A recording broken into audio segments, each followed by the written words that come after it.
All right. So here I am. Paul and I are together again. And we were just talking before we started recording that complexity is the enemy of success. And Paul agreed with that statement of mine. And then he went on to tell me why his life is so complicated. I'm talking about his business life. And, Paul also pointed out that developers are not winning popularity contests, not with city councils, not with neighbors, not with community associations, and sometimes not even with business improvement associations, which you would think would be an ally. One of the things that I noticed when I was reviewing your material is that one of the organizations that I think should be supporting you in White Rock decided to sit on the sidelines. Absolutely. The BIA, they didn't Yeah. help, didn't voice their opinions, didn't come out. Well, they did. They showed up, but they didn't go out there and talk to the counselors. And their opinion would have held some weight, but the fact that they didn't was disappointing. Well, silence, you're just being polite because we're recording, but, silence is I don't remember what the quote is, but if people want to lose their freedom, silence is the best way to do that. Yeah. If, there's a lot of people, as you know, Paul, that are supporting Black Lives Matter, whether they're black or white or brown or red or yellow or purple polka dots. And I support Black Lives Matter. And it's maybe not for the reason that, most people might assume, although by itself, it's, I think, very justified. But I do think that, it's if they come for, if any group in your society is discriminated against, including developers, by the way, it isn't long before they come for you and me. Yes. And we have, at least 10,000 years of recorded history where if good men sit silent on the sidelines and well, it's not me that's getting picked on. I don't know what your life was like as a boy, but I went to a military school, and trust me, there were bullies in that school, that picked on kids mercilessly. It was just awful. And, I stood up for myself. I did. And I scrapped with them.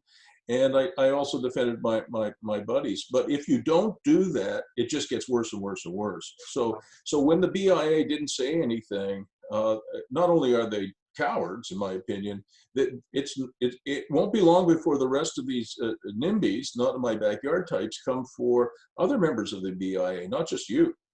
Yep. And it's funny, that's exactly what the BIA said to me when I had a meeting with them. And they said that this community is such that if you don't support these NIMBYs or these people, or you voice your opinion, then you get attacked, literally by walking down the street. And I said, well, that doesn't mean that. And they agreed with me. They were sympathetic to my plight and wanted to help, but they just didn't know. They didn't want to put themselves at a point where they were being attacked on the street. And I said, that's not right. Right. I mean, I understand where you guys are coming from, but that's not the way things should be happening, and that's one of the reasons why, the biggest reasons why they didn't go out there and voice their opinions. Right. Which was just sad. And they were one group, but also the Chamber of Commerce. I reached out to them as well. They were just like, no, we don't want to get involved. And I was like, I don't understand. I'm trying to do business in this city, this community. I'm gonna, the CACs, the community amenity costs I'm going to be contributing are significant. That can be put towards something that can really help the community out. But yet, the message that you guys are sending is that you guys don't want business here. You don't want commerce. You guys, and that just not by voicing your opinions. It was truly disappointing and just, disheartening, and you felt like you felt alone in the whole matter, right? But it is what it is, and you just kind of go with what you have. And honestly, Bruce, I kind of look at things. I'm like, you know what? There's no point of going back and kind of delving into what happened and, how could I have made things better. It's now basically the ideas that I've gotten from you right now, honestly, like I actually feel more excited about this concept at this point in time than over the last concept. And I kind of feel it's more profitable, right? And then it's better for the I think community it will as be. well. Before we go on, can you read this quote out for the record? The only thing necessary for triumph of evil is for good men to do nothing. Yes. So I am going to clip this for you. Edmund Burke was one of the great thinkers of his day. He's one of the great philosophers. I'll just put that in the chat box for you, and you can copy it, and paste it somewhere. But in a way, listen. When what do they say? When you have a bunch of lemons, make lemonade. So your attitude is perfect. Yeah, your attitude is perfect. But I have stood up. I've told you this. I've stood up in front of 400 NIMBYs. Yes. People yelling and screaming at me, saying, "I know where you live. I know what kind of car you drive." Really threatening me. But I don't know how many times I've almost died. Quite a few. I don't know. Cats have 9 lives. I've used up quite a few of mine. I used to fly hang gliders in Oh my Australia. God. No, I did. When I was a young man, I was flying. I flew off 1,000-foot cliffs, Oh, and wow. I crashed my hang glider from 500 feet and didn't die. Wow. So and I wasn't afraid. I knew that while my aircraft, my airframe had a problem, that I could die. It was obvious. I was falling out of the sky from 500 feet, so accelerating towards the ground, and managed to pull out of that tailspin and save myself. The hang glider, the aircraft, the airframe was destroyed, but I survived. Obviously, I'm here. But so I don't think I'm afraid to die. I don't think so. I have been close a few times, and so I'm not easily intimidated by people. I have strong beliefs in God. I'm not saying that. I'm not asking you for your beliefs because it's none of my business. But I have strong beliefs, and I'm not afraid. And so when I go in front of people like that, I don't lose my temper. I don't start screaming at them, even if they're screaming at me. But I would do things like, well, this, and I would call a spade a spade. I would say to them, what you are doing is evil. I would tell them that, and then they go, boo, yeah, and they say other things which I won't repeat on for now. And I would quote Edmund Burke and others. The only thing necessary for the triumph of evil is for good men to be silent, Yeah. to do nothing. And and sometimes you can turn out groups that will support you, and I tend to do that. And so if you're going into any more public meetings, Paul, wherever, in Calgary and in BC and Tuktoyaktuk, I don't know, in Costa Rica, you try and stack the room with your allies, people who have courage and are prepared to stand up for what's right. Because if we don't, our country, our world is doomed. Yeah. I mean, I don't want to over dramatize it, but I really do think Burke was right. And I just won't put up with it. And I'm not afraid. I hate litigation. It's soul destroying. It's energy sucking. It's money sucking. It's negative energy. But I will stand up for myself, and I will face down bullies. I've been doing that since I was 9 or 10, and I'm not going to stop now. Yeah, no, I've always been in the opinion that, this has changed for me as I've kind of grown older as well. But I've always thought if you want to cut every tree on the face of this planet, you should have the right to say that you want to. If I want to save every tree on the planet, I should have the right to say that. And then the truth and whatever comes out of that conversation, whatever happens in the middle there, is a good thing. I think dialogue is a good thing. I'm going to say something else that will amuse you, but also will help you feel less lonely as you go through this life of yours of development and real estate. And that is, Dennis Miller once said, an environmentalist is a person with a cabin in the woods.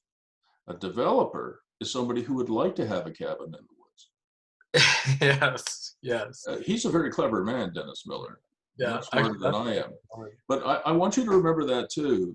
And I will tell, you know, I will put my environmental record up against everybody in Canada. David Suzuki, you name it. I consider myself a developer and an environmentalist. And so when somebody will come to a meeting and say, oh, Mr. Farslow took down 7 trees on his property, you know, this is an environmental crisis. I go, actually, no, it's not. You know, the 1.5 million hectares of land in northern Ontario and the northern boreal forests that cross west to east in Canada, the 1.5 million hectares that have been clear cut by lumber barons last year. Now that's an environmental issue.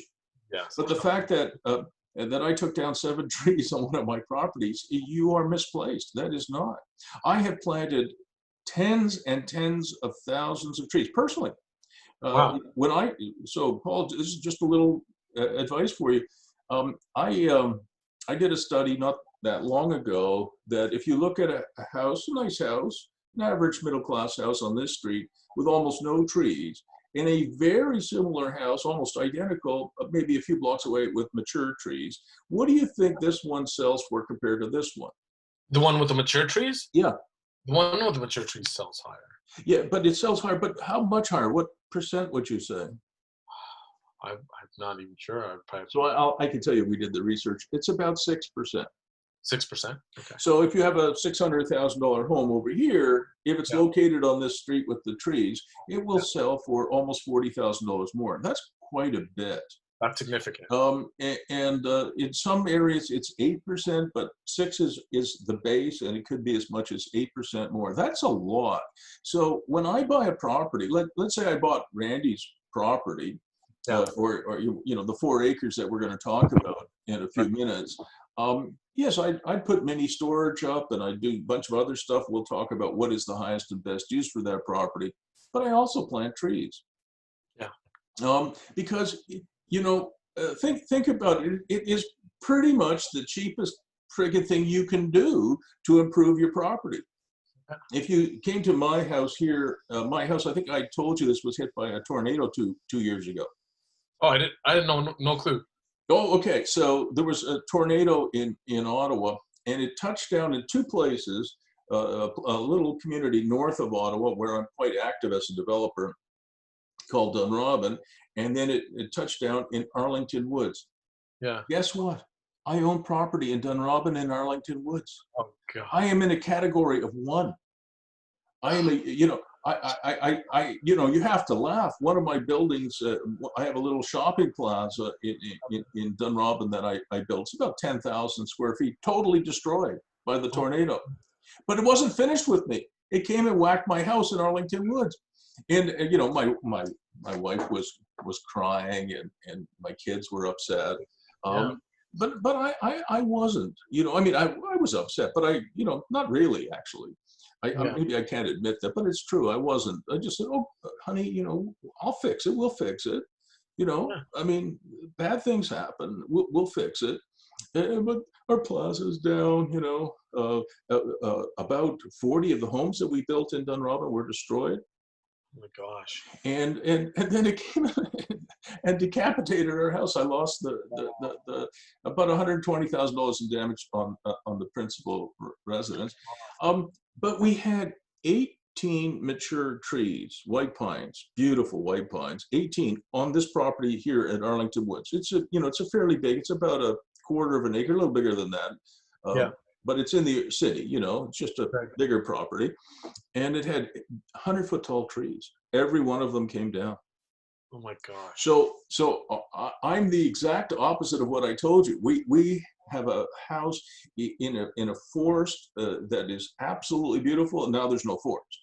Yeah. So our property has dropped at least $80,000, if not $100,000 in value. So the trees are gone. All the trees. I mean, this Arlington Woods was known as a very, so again, you know, my wife's upset. So what I did lemonade. What I did was I took all 18 of these huge white pines. We got them off the house, tarped the house to protect the house so it wouldn't flood. And we took the 18 trees to a lumber mill, and we planed it into floorboards, which we're using in one of my commercial buildings. Right. And the other thing that I did was we harvested the seeds from them. So over the winter, we grew a bunch of little seedlings like this, and we planted them all on this property and other properties that I own.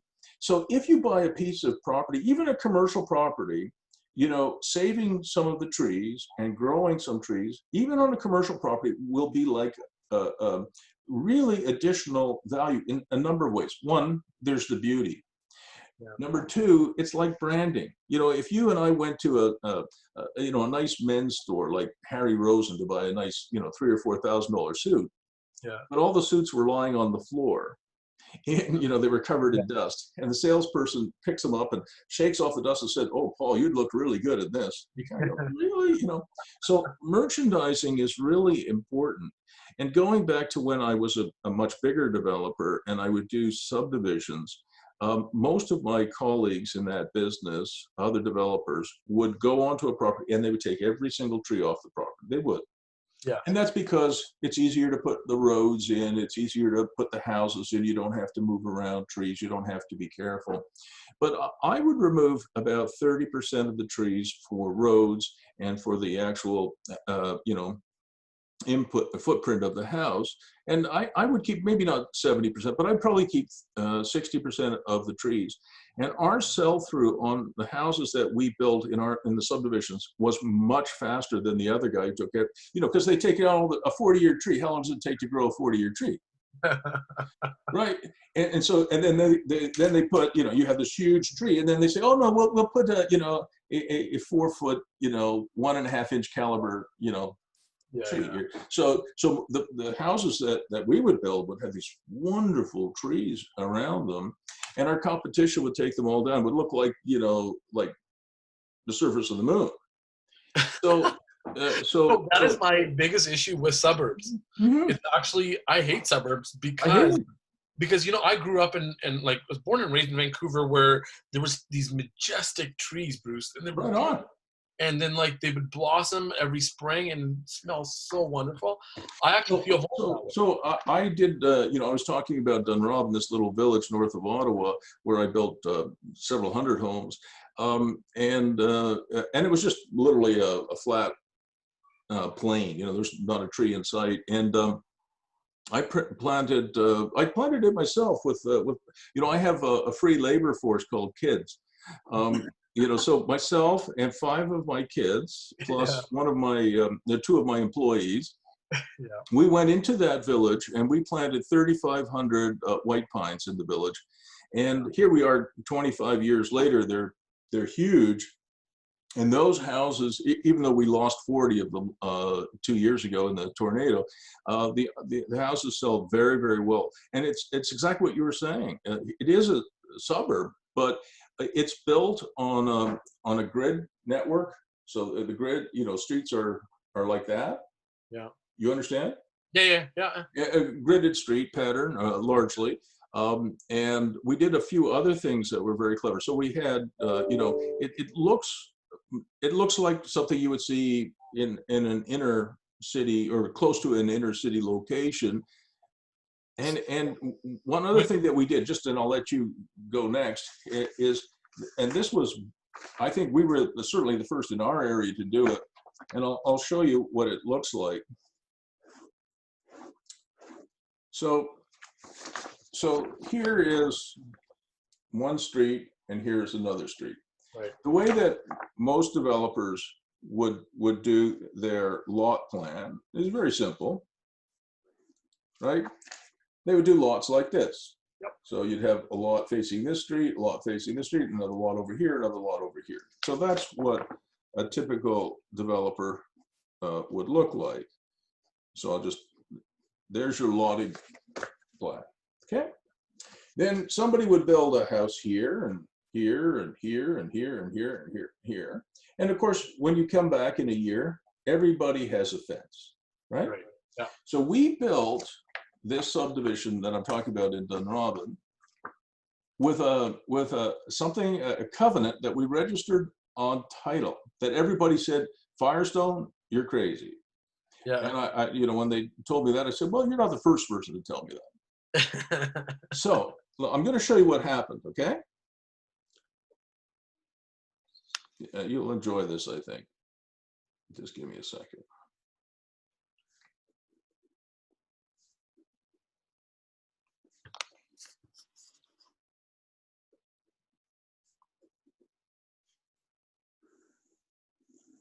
You know, I was just making the comment. My sister's subdivision, I love her subdivision. It's in Cloverdale, BC. What I love, and I didn't know until you just said it, it's the trees. It's There you go. absolutely the trees. So what happened is we built these homes, several hundred of them, and nobody was allowed to put up a fence. So a couple of years after, maybe 3 or 4 years after I had done most of the subdivision, I went back, and I know everybody in the subdivision, Yeah. I'm a very social sort of person. So I walked around on a Sunday and I would visit, say hi to people. How are you doing? How's the house? And you remember me, I'm the developer here. Oh yeah, yeah. How are you doing, Bruce? And so a couple of times, people would say, well, come and have a beer in our backyard. Sunday afternoon, why not? So I would sit on the veranda here with, with the homeowner, and maybe they give me a beer, or they give me a pop or something like that, some soda water. Yeah. And I watched what happened in here. So pretty much every one of these houses had 2, 3, or 4 or 5 kids. Yeah. And so what would happen is, if you were living here with your kids and I was living here with my kids, they would all be running back and forth. This became like a park. Yeah. And no one's allowed to put up a fence. And if you were to go out to that subdivision now, it's a generation later and it's starting to turn over, older people moving out and younger people moving in. And if somebody were to actually put up a fence, now you're going to get the NIMBY thing. Yeah. People would say, oh, no, that's on, it's registered on title. You cannot do that. Right. And because it is a very important part. And that subdivision sells with the trees and this kind of no fence thing. You are allowed to have a dog run. Right. So you are. So but it can't be your whole property. That's right, a fence. Right. So we have specifics as to how to do that. So if you have a dog, you can have a safe area for the dog, but also a safe area for kids, right? Right. And frankly, you and brilliant. Me. That is so. And then the other thing that I've noticed as I went back and visited this is that a bunch of these people are now farming this part of this area, which is awesome. Because people, especially this year, holy smokes, every nursery in our area, and probably your area too, is sold out. Sold out. I mean, prices are just through the roof. Through the roof. So owning a garden center this year turned out to be a wonderful thing. And my wife and I were growing radishes and beets and cucumbers and carrots and potatoes and corn in our backyard. We have a really big backyard. So now she does all the work. I get to eat it. But the reason I'm showing you this, Paul, is that there's a lot more to designing subdivisions, designing real estate than most people think. Most developers, and because I've got a chance to coach you, I'm trying to, to some extent influence you. I want you to become like a disciple, right? 100%. Most developers really don't use very much imagination. No. And I find that like they just want to do cookie cutter things and just maximize the profit. There's no, it's very business, which it is, development is business, yeah. But it is nice to have some kind of like that there, Bruce, what you just said, where you create that atmosphere of like where people need to socialize. It's unreal. As soon as you put those fences up, it's, hey, this is it. This is my yard and that's your yard and get away from me. If you go into a neighborhood that has fences up, no one knows anybody. Yeah. No, I mean, you don't even know your neighbor. 100%. You don't even know her first name or his first name. You just go, somebody lives over there. That's it. Yeah. And no, it's not for everybody, So there are people who want to live and don't want to see neighbors, and want to have everything, but they don't have to live here. They can go to a, there's plenty of subdivisions that are designed, so, but in terms of maximizing profits, probably, or at least one of the most important variables for a developer is the speed of sell-through. The speed of what? Of sell-through. Okay. So what that means is if you have 100 lots to sell and you sell one a year for 100 years, yeah, you're not going to make any money. I have some developers who do that. I don't know. Maybe I'm exaggerating a little bit, but I have one lady developer, I coached her, and she set the prices so high. She's selling like one lot, maybe two a year, and she's got 40 lots to sell. I said, well, that's a 40-year sell-through. That's terrible. But other developers, so one of the things that you look at, obviously, is you want to make money on everything you sell if you can. But if you sell 100 homes in a year or two, as opposed to 5 or 10 or 40, you're going to do much better. And trust me on that, treescapes make a huge difference. Yeah. And like I said, if you have an office building surrounded by trees, if you have a shopping plaza with beautiful trees, even if you have a mini storage RV parking lot with beautiful trees, at least around the edges, that people love trees. And I don't want to overemphasize it either, but I do know that profit maximization and environmental concerns are not, in my opinion, are not diametrically opposed. And anyway, let's go on. So where do you want to start? Do you want to start in White Rock, or do you want to start with Randy's property? Well, we can do it with White Rock first, because I do need some guidance with that. And, let's go. My main issue there was, like, I didn't know where to start specifically, because I've reached out to a business. You talked to BC Housing. I saw that. I did talk to BC Housing, yeah. So we had a very good conversation with them, and I was able to get a lot of information. Yeah. And they said you have to be, just partnered up with a nonprofit organization, and they won't tell me what nonprofit organizations to go with. They said basically you're open to go to any one of them, and in that region, and then you can go and partner up with them if you feel you have that synergy with them, and then we can go and start talking about how we would structure the finance.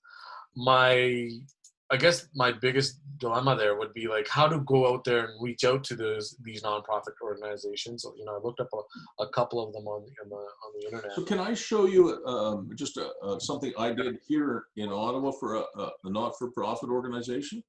Yeah. All right. So I'll just share my screen again. This is a presentation actually I made to the board of directors of the Emily Murphy Nonprofit Housing Corporation. Okay. So Emily Murphy Nonprofit Housing Corporation has been around for many decades, and they have they own this particular site that you're looking at here has, I think, 32 stacked townhomes on it, worth about $10 million. I'm just rounding off the numbers, and they have no debt against it. Okay. So, there's going to be people in Surrey and around White Rock, like this. And Emily Murphy, what they do is they provide, 2 and 3 and even 4-bedroom townhouses to single moms. Right. Because, probably single moms are amongst the poorest people in Canada. Yes. I have 3 beautiful daughters, and they're well aware that, if you're going to get married to somebody, and 2 of them are married now or will be soon, that's an important choice. In some ways, more important for women than for men. Yeah. If you and I make a mistake, we have a terrible marriage, we can probably find another one and recover from it. But for women, it's much more difficult, I think. So Emily Murphy is near and dear to my heart, and they want to expand. So when you have $10 million worth of real estate and you want to buy another property, you want to buy another building, you know, they could raise, in terms of equity, they could probably raise $7 million, you know, as a just with a low interest mortgage Yeah. on the existing property, and use that, take it out tax free. Well, they're probably not taxable anyway, but Yeah. you know, take out $7 million and use that to, you know, to purchase another building. So and there's got to be in Surrey and in that area, there's got to be a bunch of them like this. Yeah, there is. There is quite a few, actually. There's thousands, actually, and that's Probably thousands.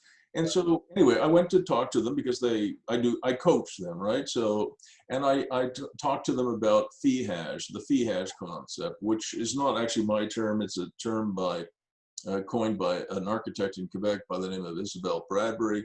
Fee hash stands for every home a job. And they said, what the hell is that? And I said, well, let me explain.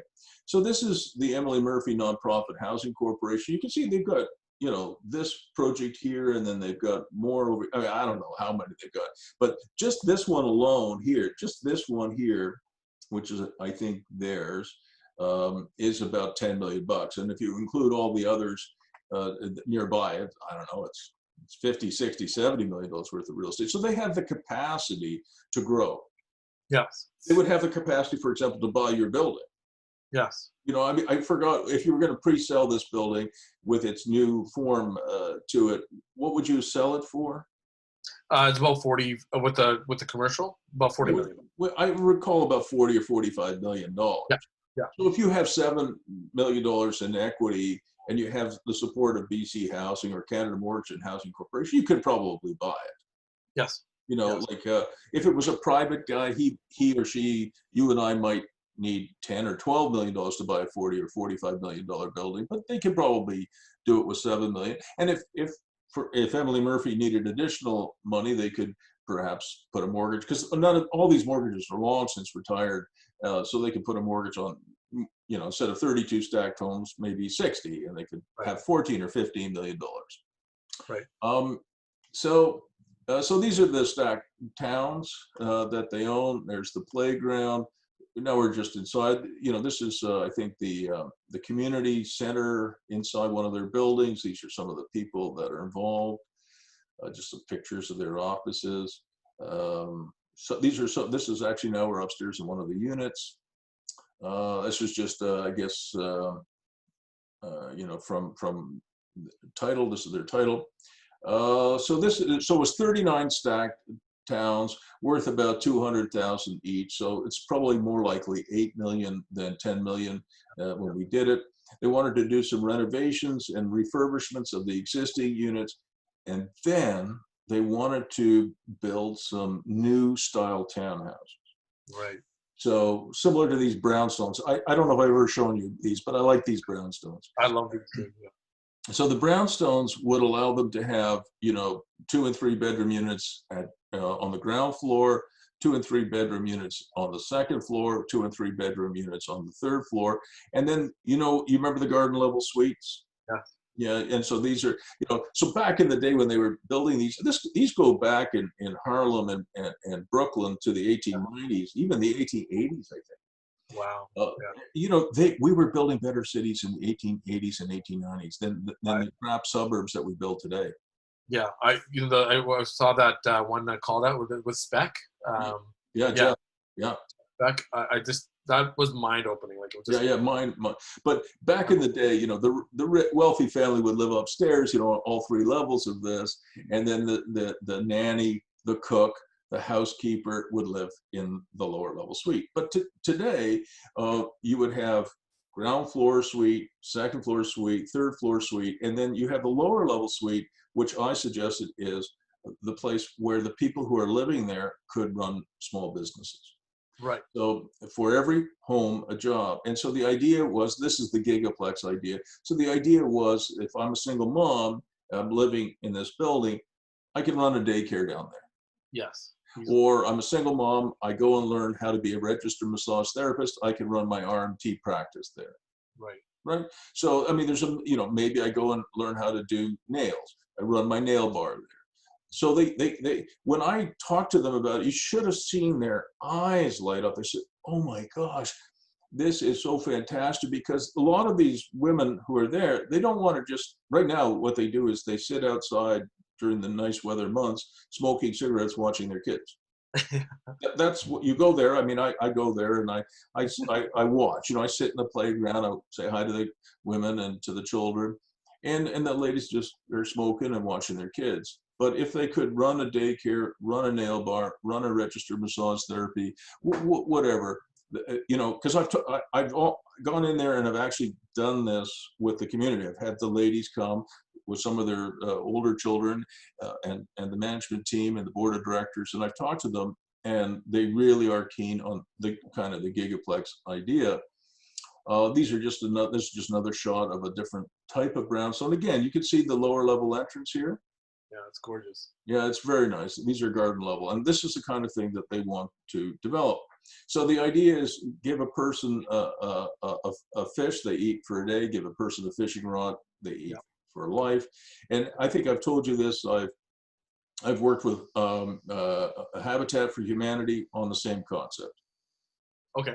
So I coach Habitat for Humanity, and when I first explained the gigaplex concept for every home a job concept, I said, you're building the wrong product. You know what Habitat for Humanity is, right? Yeah. So let's say you had a friend who had fallen on hard times. He or she has 3 or 4 kids. They're really struggling to get a home, and certainly in Vancouver that is absolutely the case. And to some extent everywhere that you can find in Canada and in the United States. A lot of these desirable cities are LA, San Francisco, Boston, Austin, Montreal, Ottawa. It's ridiculous. So I said, you're building the wrong product. That was probably the wrong thing for me to say.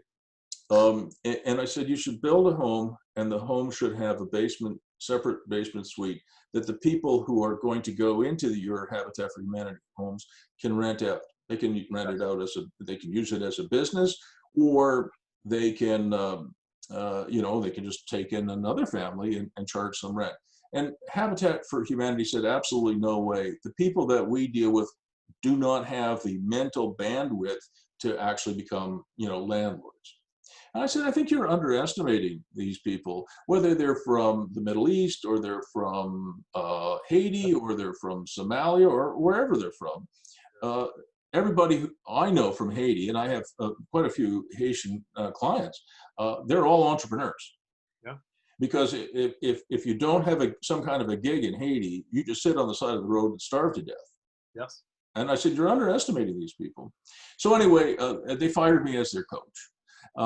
They gave me a 1-month notice and said goodbye. And I said, oh, okay. Then about 8 months or maybe 10 months later, I get a call from Habitat for Humanity. Come on back. We've had a really great, amazing insight or brainstorm. We're going to produce houses with basement suites in them. And we're going to give people, a fishing rod instead of, it was like, and we want you to come back and give us some more coaching. And it was their idea then, somehow it had penetrated, and I didn't say anything. It's not my job to point out. Actually, you learned that from me.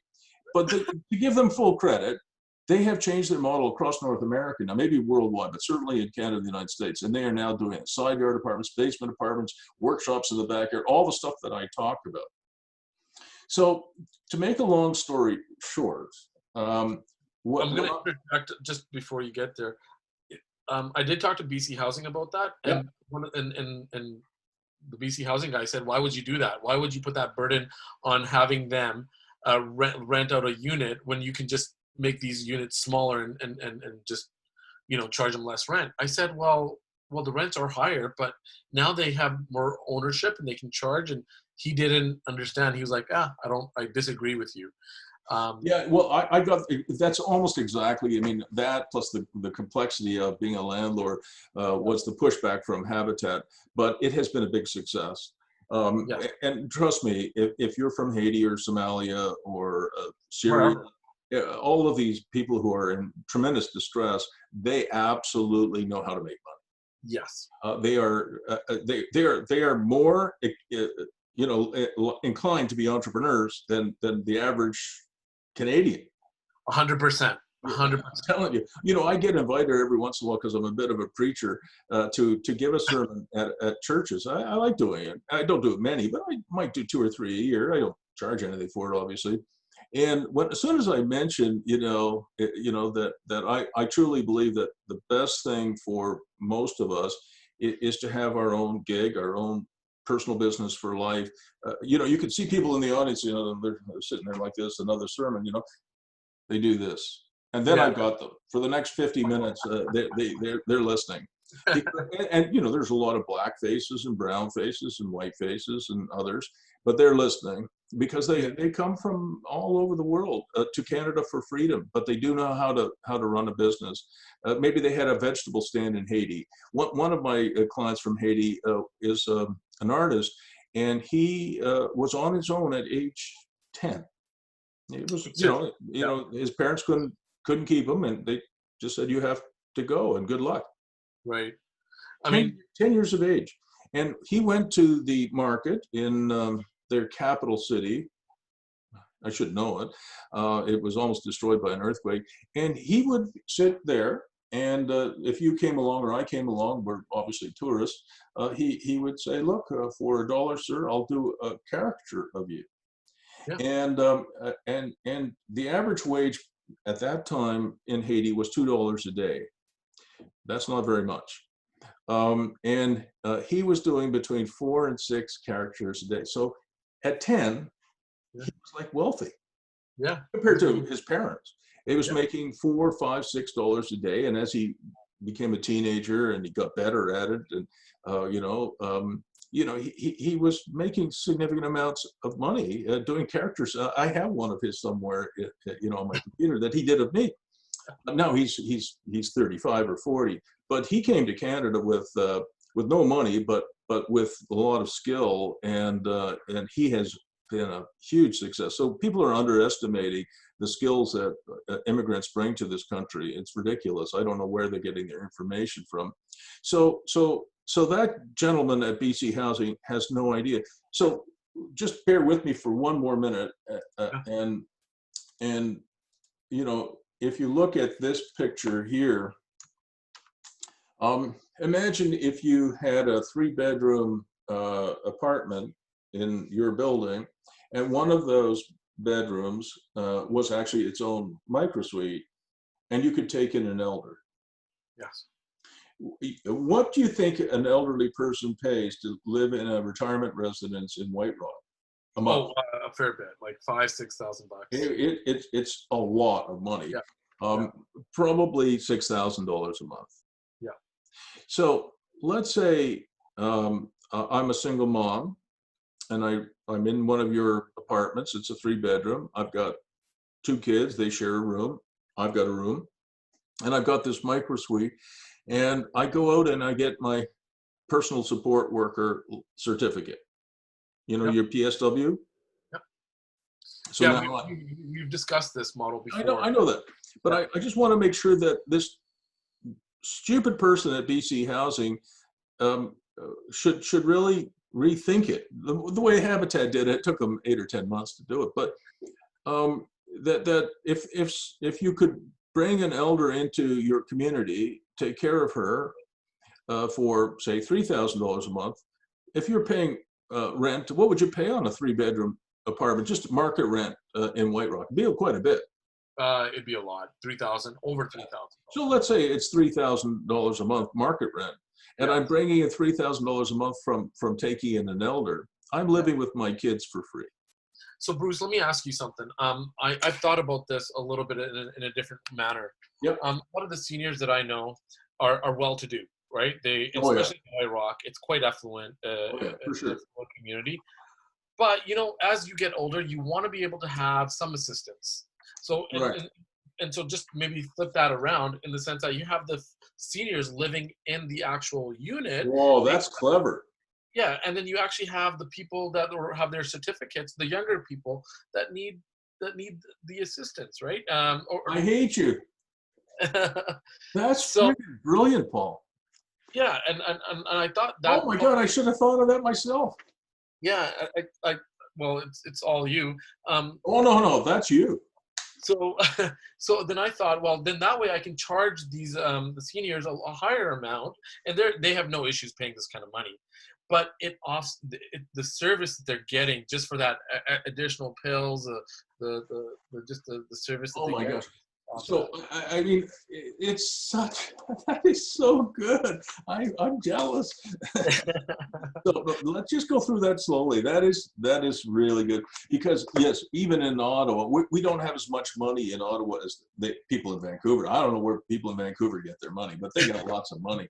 Toronto has American style money. But let's just think that through for a minute, okay? Just bear with me. Right.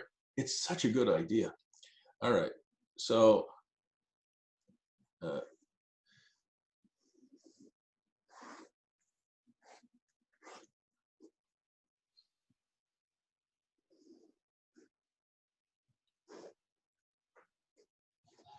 So I'm just gonna.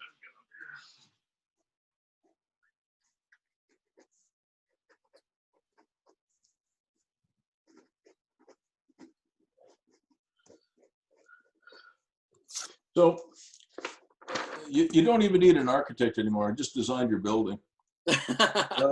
So here we have a nice, 3-bedroom apartment. Maybe it's 2 bedrooms, but let's say it's 3. Yeah. Okay. And the way a gigaplex works on a building that goes up 20 stories, 40 stories, doesn't matter, is that the apartment has 2 doors to the corridor. Yes. So here is the apartment entrance. Yep. And it's got, it's got a nice apartment here. This is a 2-bedroom apartment. Yes. And then,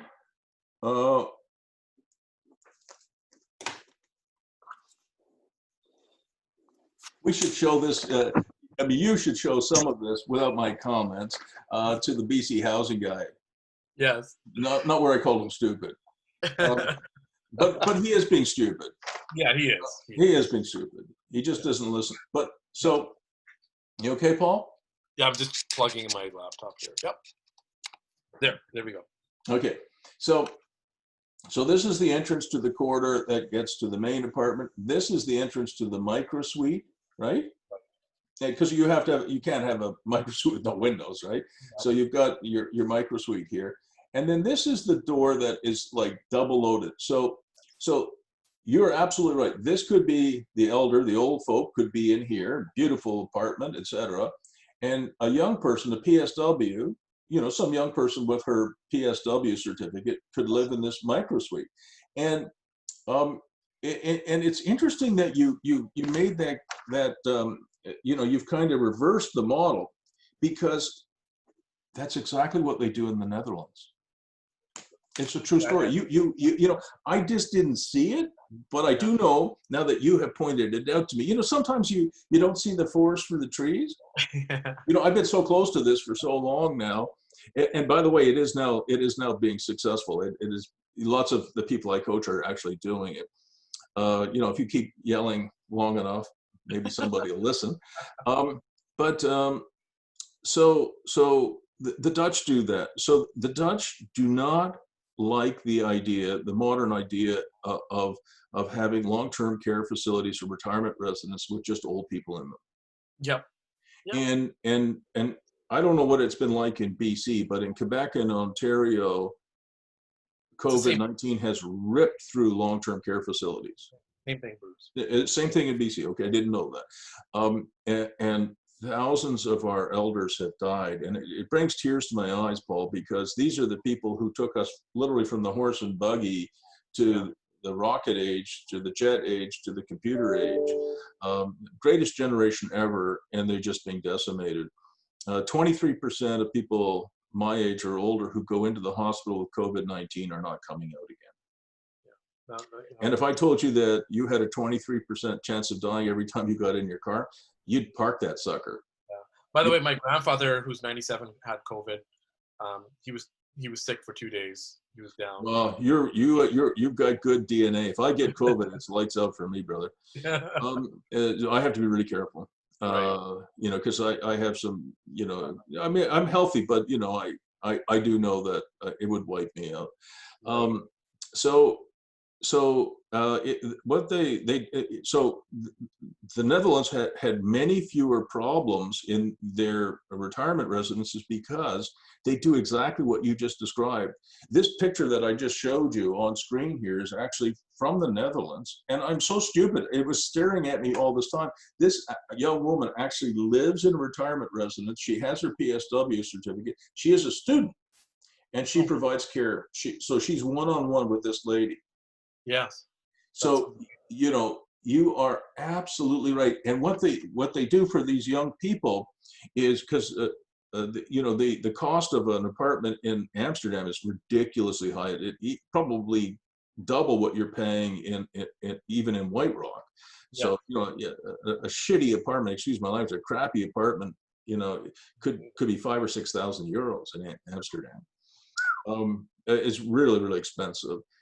And so these young people can't afford it. So what they did, and as a result, they have much better care, and they have Yeah. a mixed generation. And it's a much more energetic community, because if you just have 90-year-olds drooling out of their mouths every day, even for the 90-year-olds, that is not a good environment.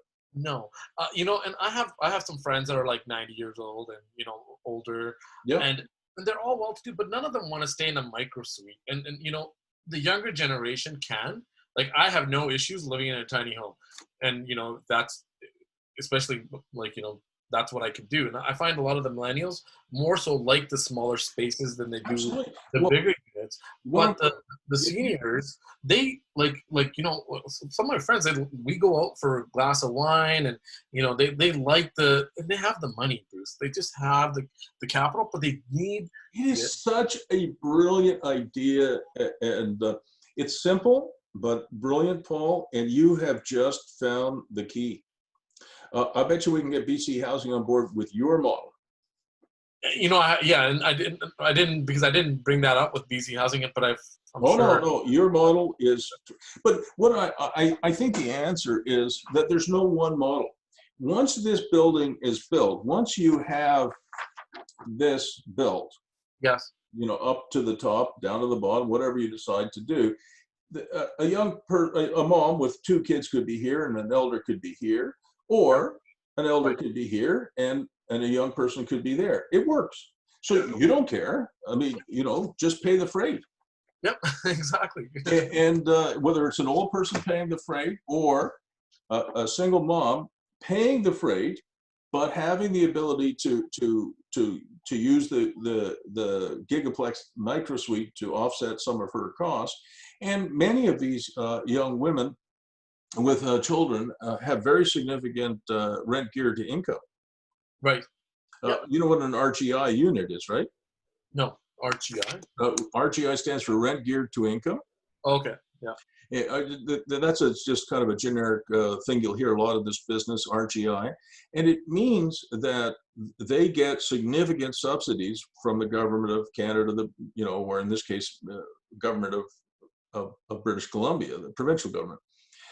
So some of the ladies who rent from Emily Murphy Housing Corporation are paying $95 a month out of their own pockets for a 3-bedroom townhouse.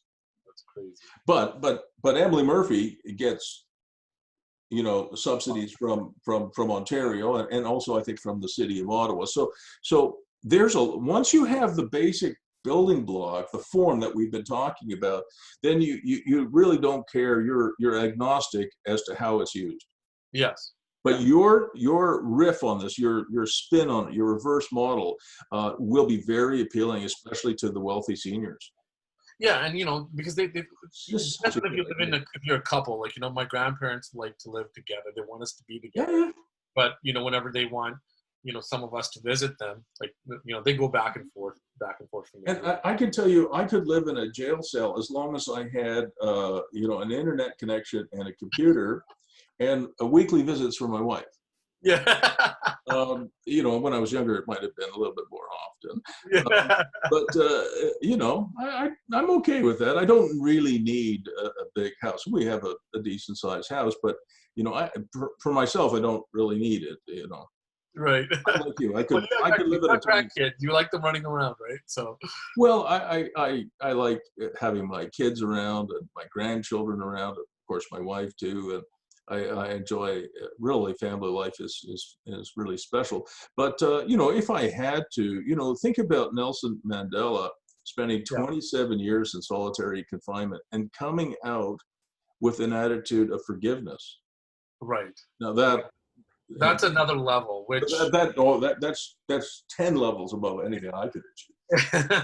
But not only was he in solitary confinement for 27 years, you know, they treated him yeah, terribly. I think they beat him, and yeah, they tortured him. He got tortured. Yeah. I So think they did, and it was just hard. But he came out and said, "Look, as long as you come to the Truth and Reconciliation Committee and admit your crimes, you will be forgiven. If you lie, you're going to jail." yeah, 100%. I mean, can you imagine that insight? It just takes it's another spiritual. I'm spiritual. I'm not religious by any Okay, means, that's fine. atheist. But it's that's where you have to kind of develop yourself to. I don't have no ill will with anybody. I just think a lot of people need to get a lot more educated. And Yeah, but part of your job, next time, you know, part of what I can help with is that education process. You know, let's say, for example, there's another situation, and if you and I could get some of the opponents of this project, one of the counselors, maybe the mayor, you know, we could do you and I could do a presentation together. yeah, uh, and I'd be happy to do that. That's the kind of thing I do for my coaching clients. And, you know, because I can't fly out to White Rock, not safely anyway, um, you know, so we did discuss this a little bit. I do yeah, feel there's an element of discrimination there. I yeah, we talked about that. yeah. So there Oh, is that's ridiculous. I hate that. But, yeah, but if you put me on the Zoom call with the mayor and the counselor and some of your neighbors, I'd be happy to talk to them, and I won't talk all the time. But part of our job would be to present this concept. But first, what I would like to do, and what you would like to do, is you ask me again, what is the process that I see? And I did write it down for you, but I'm going to go through it again. So I wrote it out again. okay, So what I was hoping you could do is you could find a commercial realtor in White Rock who actually knows his or her stuff. You know, there's a lot of realtors who are lazy. There are a lot of realtors who really don't know much about it, and the residential realtors can't help. But there might be a commercial realtor that says, yeah, I get what you're trying to do. And the carrot for the commercial realtor is, look, we've got a $40 million, maybe a $45 million building to sell. If I were Paul, I'd offer that person 1.5% selling commission, and I would offer the cooperating broker another 1.5%. right. You know, what is 3% of 40 million? It's a lot of money, isn't it? How much is that? Went It's to like over $1 million. Maybe yeah, it's too much. Maybe what we do is we offer him or her 1% and to sell the cooperating broker 1%.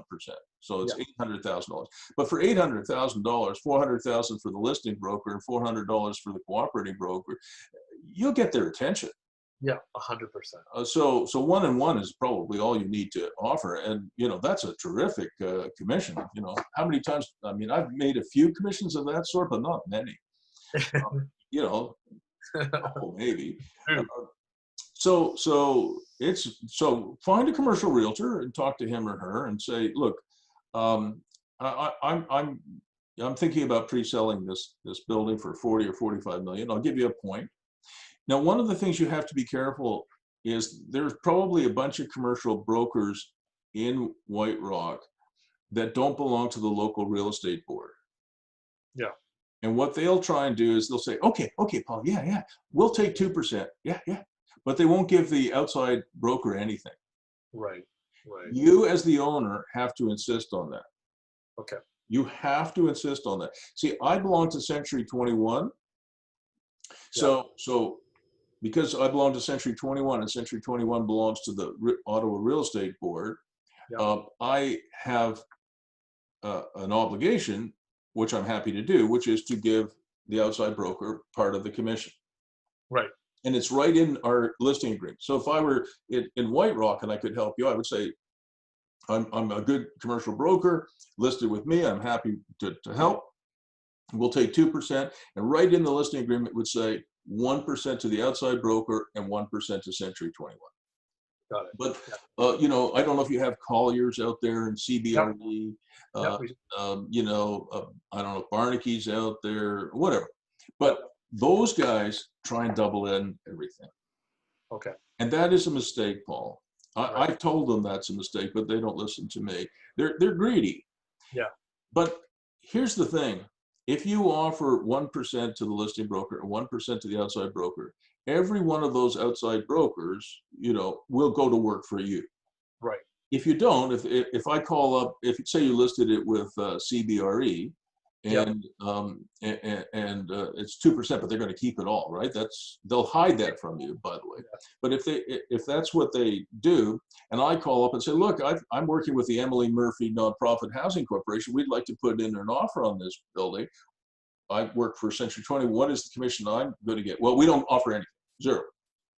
No. Oh, okay. Well, we're going to look somewhere else. Thank you very much. So they're really not working for the client. They're working for themselves. 100%. And that is a mistake. That is a mistake. And I've told Barnaky this, and Colliers and CBRE and Prime Corp and all these others. I said that at Marcus and Millichap, all of these big brokers, I've said, you guys are, excuse my language, are fucking your own clients. Yeah. And that's why I left. I used to belong to one of those groups. And I said, when I found, you know, I was new to the business when I got into it about 10 or 12 years ago, and I didn't like it. And so I went to Century 21, and I much prefer their open platform. So do you recommend that I then find these guys, say go to like the local brokerage out there? Maybe there have been some local, when I was developing the building, there was a lot of brokers that were coming out and they were really wanting to sell it. But now this is a different model. The thing that I struggle with in White Rock is that it goes by like wildfires. Soon it's like it's Rumorville. It's like a small, small village, and all the NIMBYs are like, oh no, there's going to be another project here, and then and they just want to stop all the developers from doing anything, and so I kept everything hush hush. Like no one knows anything. No, I understand that, but we're talking about a process. When that process begins, I'm not sure. But let's finish what the process is, and you could interview some commercial brokers now without necessarily starting the process. You could just find the right person. Like if I was living in White Rock, I would be the right person. Yes, I would absolutely be the right person. I have lots of experience, you know, and I know how to make stuff happen. Okay. But you got to find somebody there that you like and trust. So I have a commercial broker that actually was, I kind of ran through the idea of like increasing the commercial space to the second floor, which I showed you. Yeah. He's got people lined up. He's like, Paul, this makes a lot of sense. Fantastic. So is it a guy, a girl? What? Guy, Gary Nesner. Gary, what's his last name? Nesner, Neiser. Okay. And who does he work for? Make sure. NAI Commercial. Okay, so NAI Commercial is one of those guys like CBRE. Yes. Okay. No, there's no reason why you couldn't work with Gary. That's awesome. But again, you have to say, Gary, if I put this building in your hands, it's 1% for you and 1% for the outside broker. I want to see that in the listing agreement. Yes. You tell him that. And you don't have to tell him it comes from me. He's not going to like that, but you're going to insist on it. Got it. You're going to insist, and if he says no, you should fire him. Yeah. Okay. You should tell him, I won't list it with you if you don't. And I have clients all over Canada, the United States. I have this discussion probably once a month, maybe twice a month, with clients who are being taken advantage of by these big brokerages. You know, it's just atrocious. Okay, so you talk to Gary and say, look, I'm thinking about selling the building, pre-selling it. It'll be around 40 or 45 million. Yep. And for you, Gary, there's a 1% fee in it, but also you can help list the commercial space. Right. So there's more fees for him, right? More fees. So Gary should be saying, I am your man. I am going to work on this really hard, because you are not in White Rock. you need somebody on the ground who has your best interest at heart, that you like and trust. If you were living in White Rock, maybe we would have a different approach, but you're what is it, 1,000 kilometers, 800 kilometers away? Yeah, 1,000, yeah. That's a long way. Yep. Okay, so you say, okay, so Gary, you're going to pre-sell this building and pre-lease the building. Okay. Yes. Because if you have the first and second floor are commercial, which is a great idea, you know, he's going to make a bucket of money out of this. Just it'll make his year. So did we talk about how to turn the second floor into already got it done space? So if you can have, you know, that second, you know, here's the second floor space, and it has its own little feature stair and its own little entrance and sign saying, you know, got it done already. Got it already. Architect then you are going to get very close to ground floor retail space lease rates. Yeah. So as soon as you said that, I got the architect to make that. Oh, perfect. But you should explain that concept to Gary, because he might not understand it. Got it. Okay, because you know, what are you going to ask in terms of dollars per square foot triple net for the ground floor? 35. Yeah. Oh, but inclusive triple net? Yeah, triple net. Yeah. Yeah, well, $50. No, triple net means the base rent. Yeah, so $35 per square foot, and Triple then from beyond the off cost about $50. You add operating costs and property taxes and utilities and admin costs and property management on top of that. Yeah, so $35 is the going rate. Yeah, that's perfect. So you're going to ask $35 per square foot triple net. Yep. On the ground, and no, on the ground it's 40. Oh, it's 40. Yeah, and then on the second floor is 35. Okay, that's better. Okay, I like that. I'm buying it. So perfect. $40 on the ground floor and 35 on the second floor, but the second floor has access to the street. People are going to really love that. And I've told you I like walking stairs. I do. I watched Zac Efron and one other guy on a Netflix special. He went around the world looking at why people are living to 100 up. Yep. Food was part of that. Income was part of that. Gender was part of that. You know, obviously air quality was part of that. Access to medical attention was part of that. And walking stairs was part of that. Oh, really? Yeah, I think it's right in on the Netflix. They have like six stories. They just have people. Well, you know, they go to Sardinia in Italy, and they interview, you know, 98 and 103-year-olds who are just amazing. Yeah. Like your grandfather. Yeah. And you know, and they all walk everywhere, and they all you know, this old dude who when I was watching last night, he's 97. He lives on the 3rd or 4th floor, and there's no elevator in his building. He walks up those stairs. He's 97. Yeah. And he walks down. Yeah. And of course, that's one of the secrets. My grandpa has one of the worst diets ever. He eats at McDonald's almost every day. He drinks like a fish, but he walks every day. Everywhere. Without fail. And in Sardinia, you know, every street is like this, you know. And so the old dude, I mean, he's not that fast, but he's a good walker. I mean, I watched him. He wasn't, you know, stumbling along. He wasn't hunched over like with a walker. He walked, you know, walking up and down, up the stairs, down the stairs. And he's not ready to die. He's 97. He said, I'd like to live another 97 years. Yeah, that's He was a cute old guy. I mean, he was speaking Italian, but they translated it for Zac Efron. You know who Zac Efron is? Yeah. Right. And everywhere he goes, you know, all the 15-year-old girls, you know, follow. It's hilarious to watch. And you can't go anywhere without, you know, attracting attention. So $40 and $35. What are you going to offer in terms of commission to the realtor? So typically, it's just the first month's rent and the last month's. Not for commercial. For the commercial, like that's what I did for the commercial building right now. I beg your pardon? That's what I did because I rented out the remainder of the building, and he charged me first month's rent, and then the last month's rent. Yeah, he took that. And, okay, well, if you could get away with that, that's great. Yeah. But typically, how many square feet is at grade do you have? The new building or the new building? Yeah. the new building is going to be about 6,500 at grade, and Yeah. then 10,000 on the second. Yeah. So typically, what you do in commercial is you offer them so many cents per square foot. So let's say they sign a 5-year lease for 1,000 square feet. Typically, the listing agent gets 60 or 80 cents per square foot per year of lease.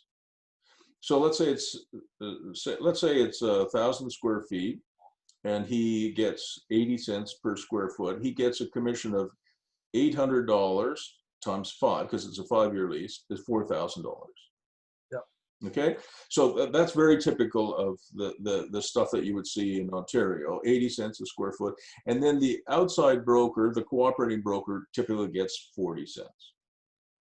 All right, so but you can, I mean, if you're okay with and they're okay with first and last month, I'm good with that too, because it'll save you some money.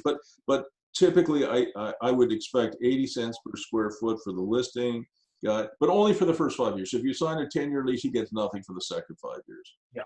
Otherwise, it's too expensive. So 80 cents per square foot per year for the listing broker, and 40 cents per square foot per year for the cooperating broker. Got it. So it's $1.20 per square foot. So if you have 1,000 square feet, it's $1,200 a year for 5 years. Between the two brokerages, it's $6,000 plus. Out there in BC, I think it's GST, so another 5%. Yep. Yep. But if you can get away with first and last month, that's good. Well, I can talk to Gary about it. You talk to Gary about it, but but don't pay any more than that.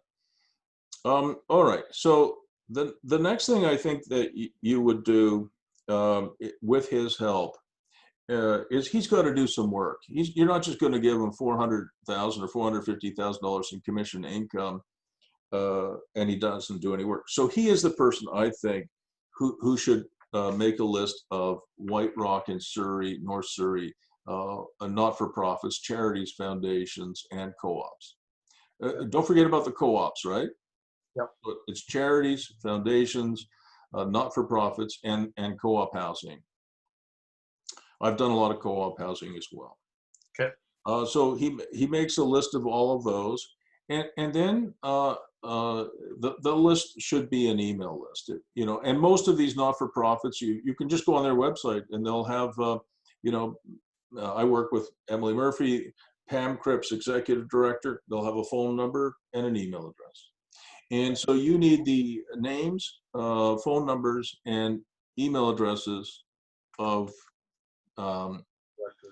these people, the executive directors. It can't be somebody who's the program director, because he or she has no authority, but the executive director of these places usually does. Sometimes they're called presidents, but most of these not-for-profits, foundations, the top person is an executive director.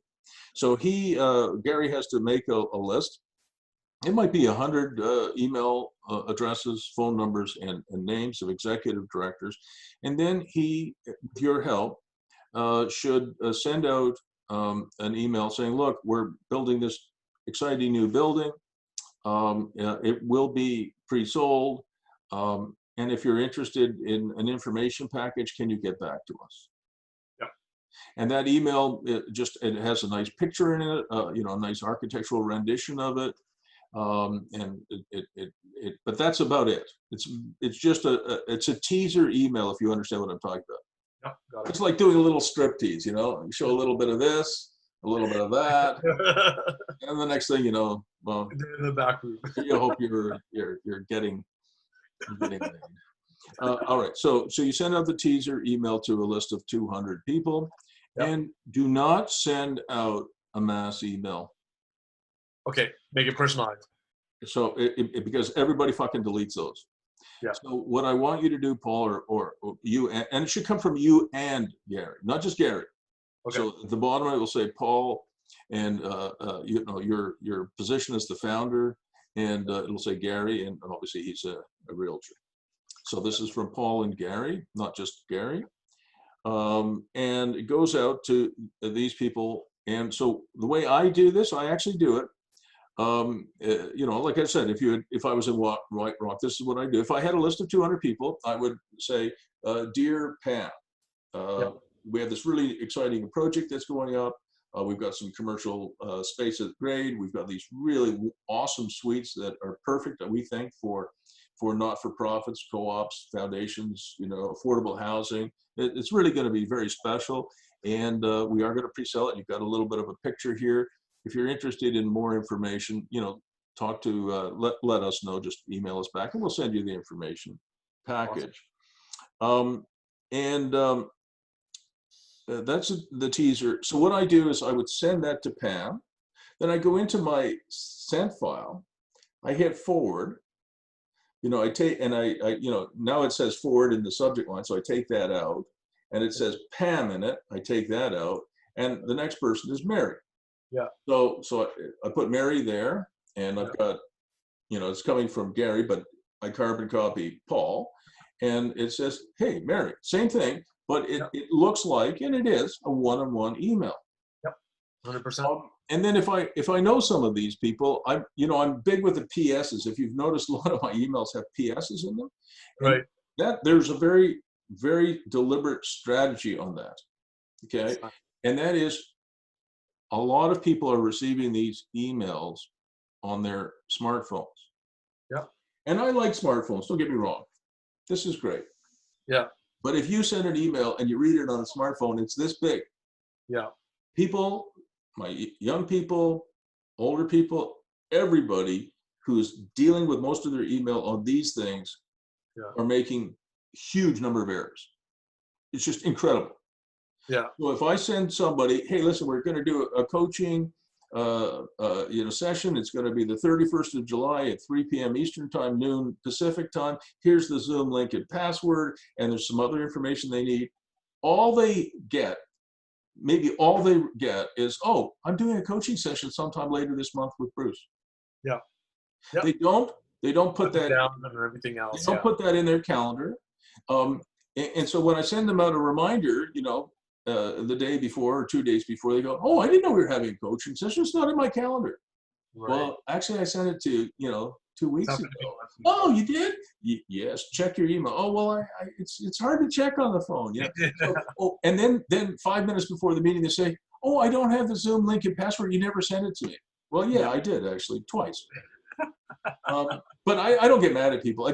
But I tell, especially young people, I tell them, guys, get yourself a proper, don't just use a tablet. Tablet's good for looking at a movie. Yeah. It's not a real computer. No, get yourself, I have a tower here with SSD, and it's backed up 3 times, and it drives 2 screens, and it is a fabulous computer. I mean, all of my computers are really good. And so I'm able to actually, if Paul sends me an email that's this long, I can say, oh, there's lots of information here. I've got to put some here, here, and here. Right. So unfortunately, a lot of people that you will, of those 200 people, a lot of them will be getting on this. And, it won't, so you can't put a lot of detail. Yeah. So what is the PS then strategy? Oh, the PS strategy, thanks for reminding me. So the PS strategy is, if I put in 5 things that somebody has to remember or do or refer to in an email, they might do and get 1 or 2 of them. If I'm really lucky, they'll get 3. Right.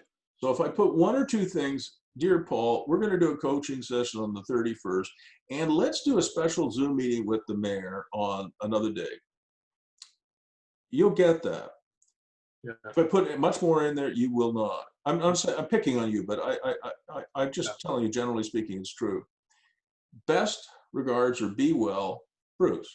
P.S. Don't forget, you promised to send me more information on Randy. Right. I broke it up, and you go, oh yeah, and you would be amazed. And you can, a lot of my coaching clients are now adopting that strategy. So I'm getting emails back from them going, P.S. Bruce, don't forget you promised to send me this training. I'm adopting it. I'm going to use it. Oh, you should, because one of the things that we're really struggling with, all of us, many of us are working from home, and many of us are using just really substandard stuff like tablets and smartphones. It's just not good enough. Yeah. And if you're going to work from home, you better have a really good system, or you're going to just, your productivity will be horrible. I mean, trust me on this. If you're a coder and you're working at Amazon or Shopify or whatever, or Google, you go into they're not working on tablets. Yeah. Now they've got 2 screens here and a third screen there. Yeah. And they've got the top end processors. Oh my God. These are, if you're an animator working at Disney, you can't just use an ordinary computer to resolve images. So yeah. Did I send you a training or a book review I did on Pitch Anything? I don't think so. Pitch. Okay. I'm going to have to send you that. There's a book, I actually loaned it to somebody, but there's a book called Pitch Anything by Oren Klaff. Oren is an American, and he wrote a book called Pitch Anything. It's quite a good book. And I did a video training. It's about 25 or 30 minutes. It's just a book review, but I really want you to watch it. I will send it to you because what Oren says, and he's right, his basic premise is this, that when you're pitching this project for sale, you are the prize, not the money. There's lots of organizations out there with money, lots. And governments are really, really now coming to the table with serious money because they realize they screwed up with long-term care in BC, as I found out today, but Ontario, Quebec. And they understand that if you want to get reelected, the fact that your children and my children are older, but in their 20s, they cannot buy a house, people are pissed. Yeah. And they're right. And they can't even afford an apartment. I mean, imagine a 2-bedroom apartment for $3,000 or in Amsterdam for 5,000 euros. I mean, it's crazy. If you're working at McDonald's for 15 euros an hour, you can't buy anything. You can't even rent anything. That's why there's 55,000 people in Los Angeles who are homeless. It's crazy. 55,000 living on the streets, and there's going to be more now because did you see what happened to the American economy in May? No. I'm just saying they just went down and because of COVID. 32% decrease in the U.S. economy in May. Yeah. The U.S. economy is unimaginably bigger. It's so vast. I can't think about it. Yeah. It's just when I saw that 2 days ago, Bloomberg came out with that number, Paul. Our American cousins are in real big trouble. That it. A 32, there's nothing on record that's comparable, not even the Great Depression of the 1930s. We've never, to have an economy the size of the United States drop by 32% in a single month it's just, I just don't understand it. And Canada's economy is down 15%, but the US dropped 32, and 15%, we dropped that over 4 months. Right, and they dropped 32%. In a month, in May. The numbers just came out 2 days ago. It's incredible. So let's keep going. So you've sent out your teaser email. You took down the note. It's one email at a time. I mean, we're trying to sell a $40 or $45 million building. If Gary doesn't have the time to send out I can do it at one of these. I can kind of personalize it every 15 to 30 seconds, depending on if I know the person. I might add a little note. Let me ask you a question. Yeah. Do you think it's good to also follow up with a paper letter? Just maybe That's a very good point. I'll answer that. But let's say it takes 30 seconds for each email and you have, 200 of them to send. I bet you he'll be faster than me. But if it's 200 times 30 seconds, divide that by 60, that's 100 minutes. So it's about 2 hours. So if Gary says, well, I can't do that, I'm going to put it in, GetResponse or MailChimp and just send out a mass email. Yeah. Gary, no. You're going to spend an hour and a half or 2 hours. You're making money here. You're making real serious money here. Yeah. And the number of people who will open up a one-on-one email compared to a mass email, when I send out I do send out the occasional mass newsletter, and I get a pretty good open rate, 35–40%, which is really decent. But if I send out a one-on-one email to 200 people, which I would do, if I didn't have enough work to do, I would just sit at my computer doing emails. Hey, I'm a coach, you know, remember me. You know, if I send out 200 emails, I'll bet you 195 of them get open. Yeah. No. Yeah. Okay. So that's the next thing to do. Then they, out of 195, sorry, out of 200 emails that you send, or Paul sends, sorry, Gary sends on your behalf, you know, you'll probably get 30 or 40 serious requests for information. And in the second go around, and most people, you know, at that point, and he's going to mention this too, most people require an NDA, a non-disclosure agreement signed. Yep. Personally, I'm opposed to that. Yeah. They just big cloud things, and they just, you know, it says right as soon as you ask them to sign an NDA, it says, I don't trust you. Yeah. And that is the wrong message. Right. Now, NIA does that, CBRE does that, everyone else does that, in the, you know, Barnack and all these other Colliers, they all do it. I don't. I believe in trusting people with the information, and if they misuse it, they misuse it. It's shame on them, not shame on me. Yeah. Okay. It's more about the broker, right? I mean, the broker sending the I just, you know, I just don't do it. So, so they call, so they say, yeah, we're really interested in a package. Then you say, okay, so you send them a package. This package does not have all the financial information in it. What this package has is it has, what it has in it, it is things that really will excite them. So going back to Oren Klaff and Pitch Anything, what Oren is saying is there's lots of people with money, but there are not that many people with ideas and guts like you. How many people would try this that you're doing? If you have 1,000 friends, there's maybe only 1 or 2 others who are crazy enough to do what we do. Yeah. You know, the number of real, true entrepreneurs in the world is actually pretty small. Yeah. So, I'm realizing that. well, no, it's a small number. So the fact is, with all due respect to Emily Murphy Nonprofit Housing Corporation, BC Housing, and the other 1,000 people out there who might want to buy this building, the chances of them building this and getting it done on their own is probably pretty close to 0. Yeah. Whereas I would bet on Paul to get this thing done. I'm absolutely confident. I'm absolutely confident that you could get it done. So you are the prize, not them. So when it comes time to pitch this thing, you know, really what you're asking, are they the right fit for you? Not the other way around. Yep. You're not selling to them. They should sell to you. So in the second email that goes back, yeah, here's what we have to tell you. So this is going to be 3 or 4 big ideas in the second email. Right.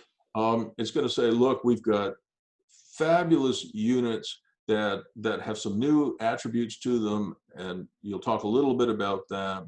We're going to have some great commercial at grade, so you can live and work and shop and make and create and, you know, whatever in the same place. So, excuse me. And great views, by the way. What's that? And great views.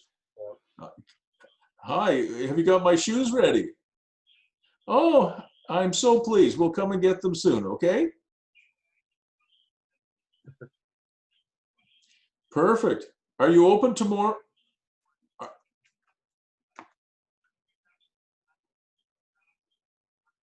No problem. We'll bring you $70, eh? All right, we'll bring you another $70. Bye-bye. Sorry about that. It's a shoemaker I help. That's awesome. I had to take his call because, you know, he's a poor man, and I just help him a little bit. That's awesome. With a little bit of money here and there. I'm going to give him $70. So I wouldn't have done that otherwise, Paul. No worries, Bruce. So, great views. We got all of it down. So that's in the second month.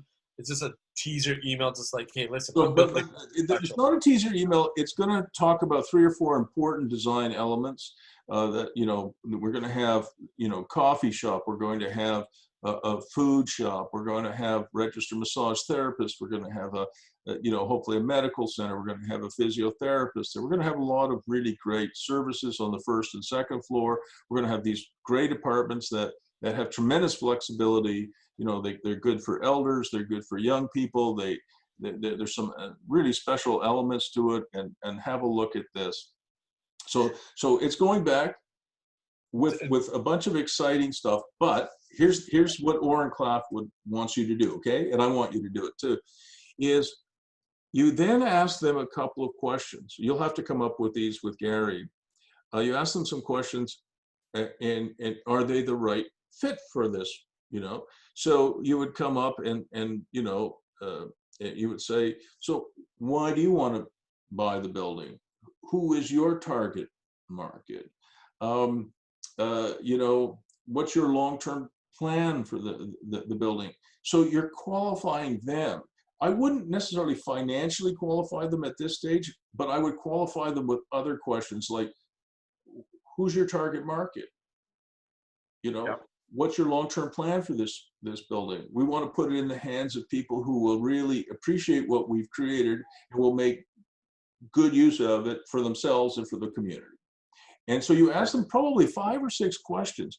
And so you're poking them in the eye without really appearing to do so. Right. Is it making any sense? Yep. So you're sending them really exciting stuff.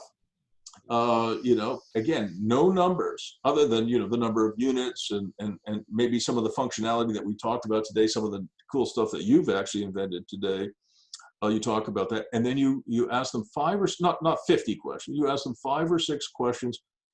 You know, are you the right fit for us and for this building? We want to put this building in the hands of the right organization. And to ascertain whether that is the case, can you answer these questions? If they say, well, screw you, I'm not answering any of your questions, they're just off the list. You just take them off. No. Because you put a lot of effort into this. You do want to make sure it goes into a good hands. So it's not just money. Money counts too, of course. Yep. Then they're going to write you back and they say, hey, but how much is this building? And then you're going to invite them to a Zoom webinar. We're going to disclose all of that. And we're going to have everybody on one Zoom call. And we'll just talk about everything. We'll talk about the functional program, the timing of it, the cost of it, the cap rates, the revenue side. We'll disclose everything, but we'll do it on Zoom. And we'll do it. And if you give me an opportunity to do it, I would do it. And one thing you might do, you don't have to do it, I'm your coach and certainly not, but you might actually ask Gary to pay Century 21 a referral fee. Yeah, 100%. I mean, it wouldn't cost. Truth, like if you want to be able to communicate this to Gary a little bit, because you know that on these coaching sessions, you're allowed to add a +1 for it doesn't cost you anything. Okay. Perfect. So what you have to have this discussion with Gary, but you know, if as long as you have had the discussion and you're comfortable, you can let him watch this video. Okay. You know, he should. Because it'll save me a hell of a lot of time not having to repeat everything. Yeah, 100%. But you know, it's up to you. But it's yours to share. It's your video, not mine. I'm not. It's unlisted, right? So the only people who will have this video is you and me. But it's your link, and it's your video, it's your time. And so you know, if you like Gary and trust him, you say, Gary, I spent almost 2 hours on this project, or maybe it is 2 hours by the time we finish with my coach, and I want you to watch the whole thing. You say, oh, I really don't want to. You fire him. Yeah. See you later. Yeah. No, you're not going to want to do it. No. If Gary watches this, I apologize, Gary. I've been slamming you for nothing. I'm sure you're a wonderful person, but the fact is, I've worked with a lot of realtors, and I'm sure Gary will recognize this. And many of them are so lazy, and they lie like crazy. What's the mob expression? They lie like a mattress. You never heard that? Okay. I gotta so then we have maybe 12 or 15 organizations that we've qualified. Right. And they come onto the Zoom call, and you and I and Gary, we brief them. Yeah. And I'll bet you we get 3 or 4 offers. We say, look, we're accepting offers on September 15th or whatever the date is that you choose. And Gary will handle those offers for you. Okay. And Awesome. typically what Gary might do is he might pay Century 21 a 25% referral fee on the listing. You know, so if he gets a $400,000 commission, Century 21, where I work, might get 100, which would be you know, I work for a living, so that would be nice. But you don't have to do that, but probably you should. Yeah, and I just think if you can help me with that conversation, just because. Oh yeah, no, but what I think is I'm going to send you Pitch Anything by Oren Klaff. I think you should watch it, and I think Gary should watch it. That's only about 25 minutes. And then, of course, you're going to have this link on YouTube, and I think he should watch the whole thing, warts and all. And you know, he might learn something, you know, from this, because, you know, I don't know, how old is Gary? I believe he's about 50.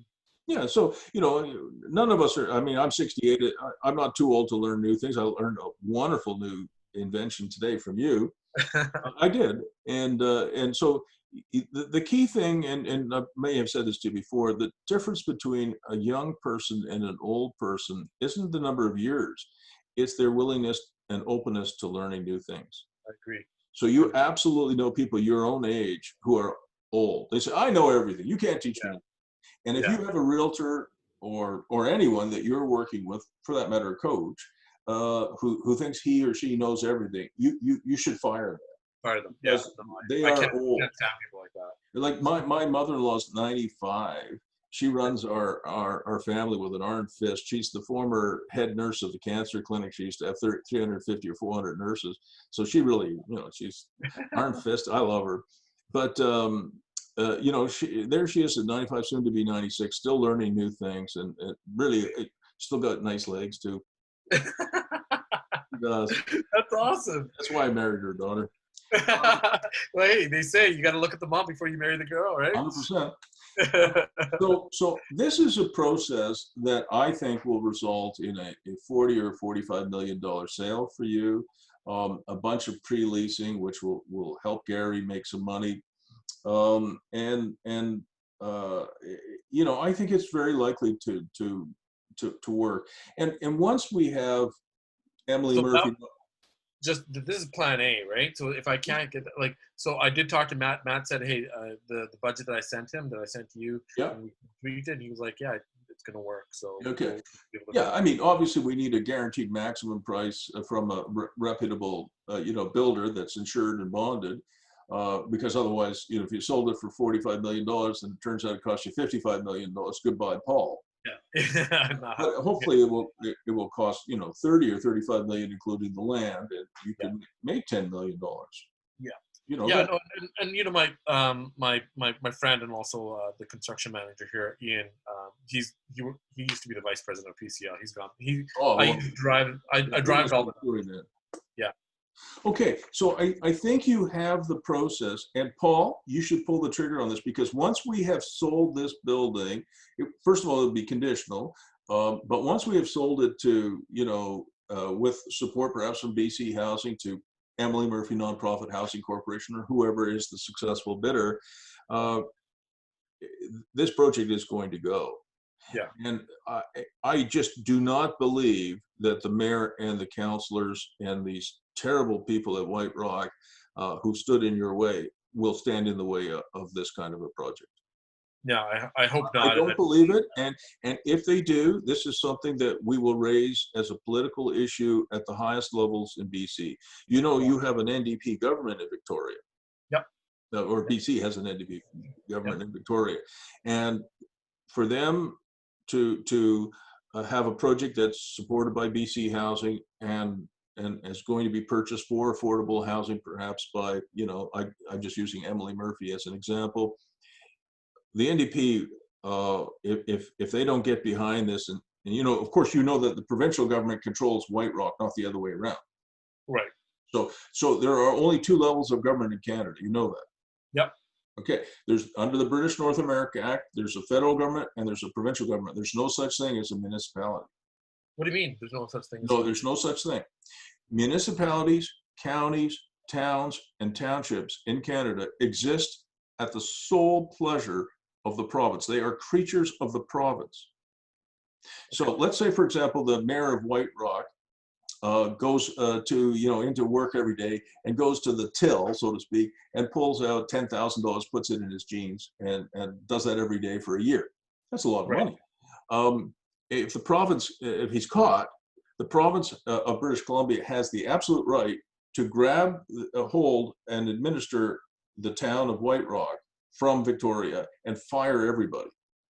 Oh, okay. Oh, so they can just wipe out the councils. That's it. An order in council signed by the Privy Council office in Victoria. That's it. The mayor and his councillors are fired. They're gone. They're out of a job. So Well, that makes now they don't do this very often, but every once in a while this happens. I mean, have you had any amalgamations in British Columbia where they take this little town and this little town and this township and they put it into one? not that I know of. They might have, but I don't know. Probably Alberta has done some of that too. Yeah, Alberta does that all the time. Yeah, so in Ottawa, we used to have the city of Canada, the city of Nepean, the township of West Carleton. We had 11 municipalities and a regional municipality, and the provincial government said, no. We got like 1 million people, and we got 12 governments. Ridiculous. Yeah. They wiped them all out, and now you just have something called the city of Ottawa. So really? Canada, Nepean, and all these places are all of those guys, they're gone. So the mayor of Nepean and his council, gone. Gone. Yeah. The mayor of Canada and her council, Merle Nichols was the last mayor, gone. The problem is they just fired everybody.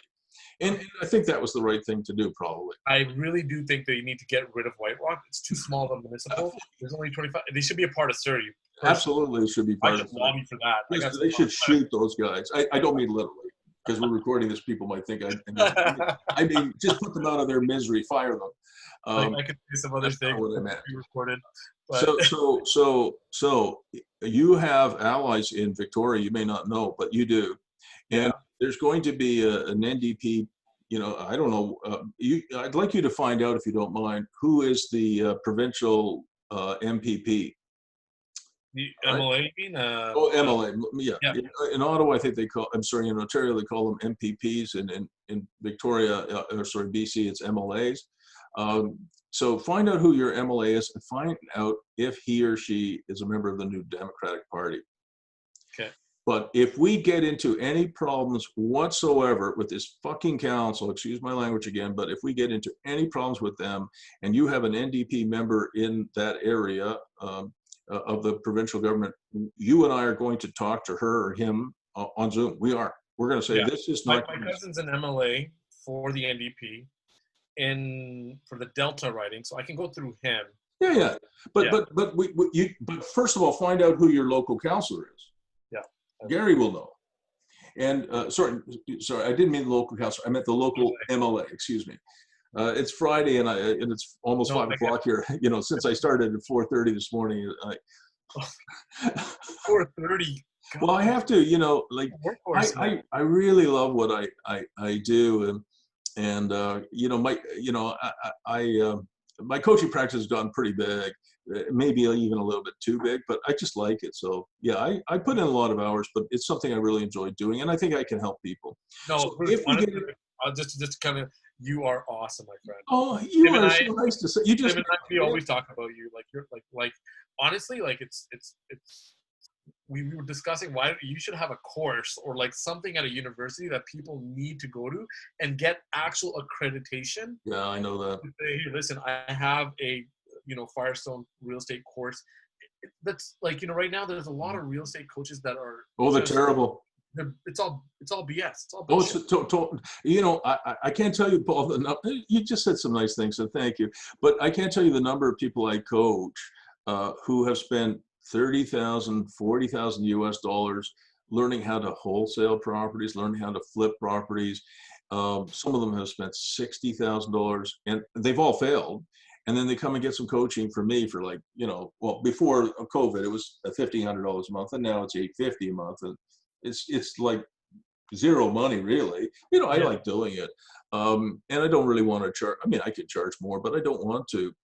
And I don't have a one-size-fits-all coaching practice, because what the coaching that you need is vastly different than, say, one of my former students buying her first investment property. Yeah. And then I've got a couple of billionaire clients that I love working with them, but their needs are completely different from yours. I mean, when you have a few $1 billion, I mean, it's a very different world when when you're at that level. And so I've got a couple of billionaire clients and a few that are worth several hundred millions, and then I've got a few that are worth tens of millions, and then a few that are like $1 million to $2 million, and then I've got the a former student calls me up, I want to buy my first investment property, can you help me? I do that.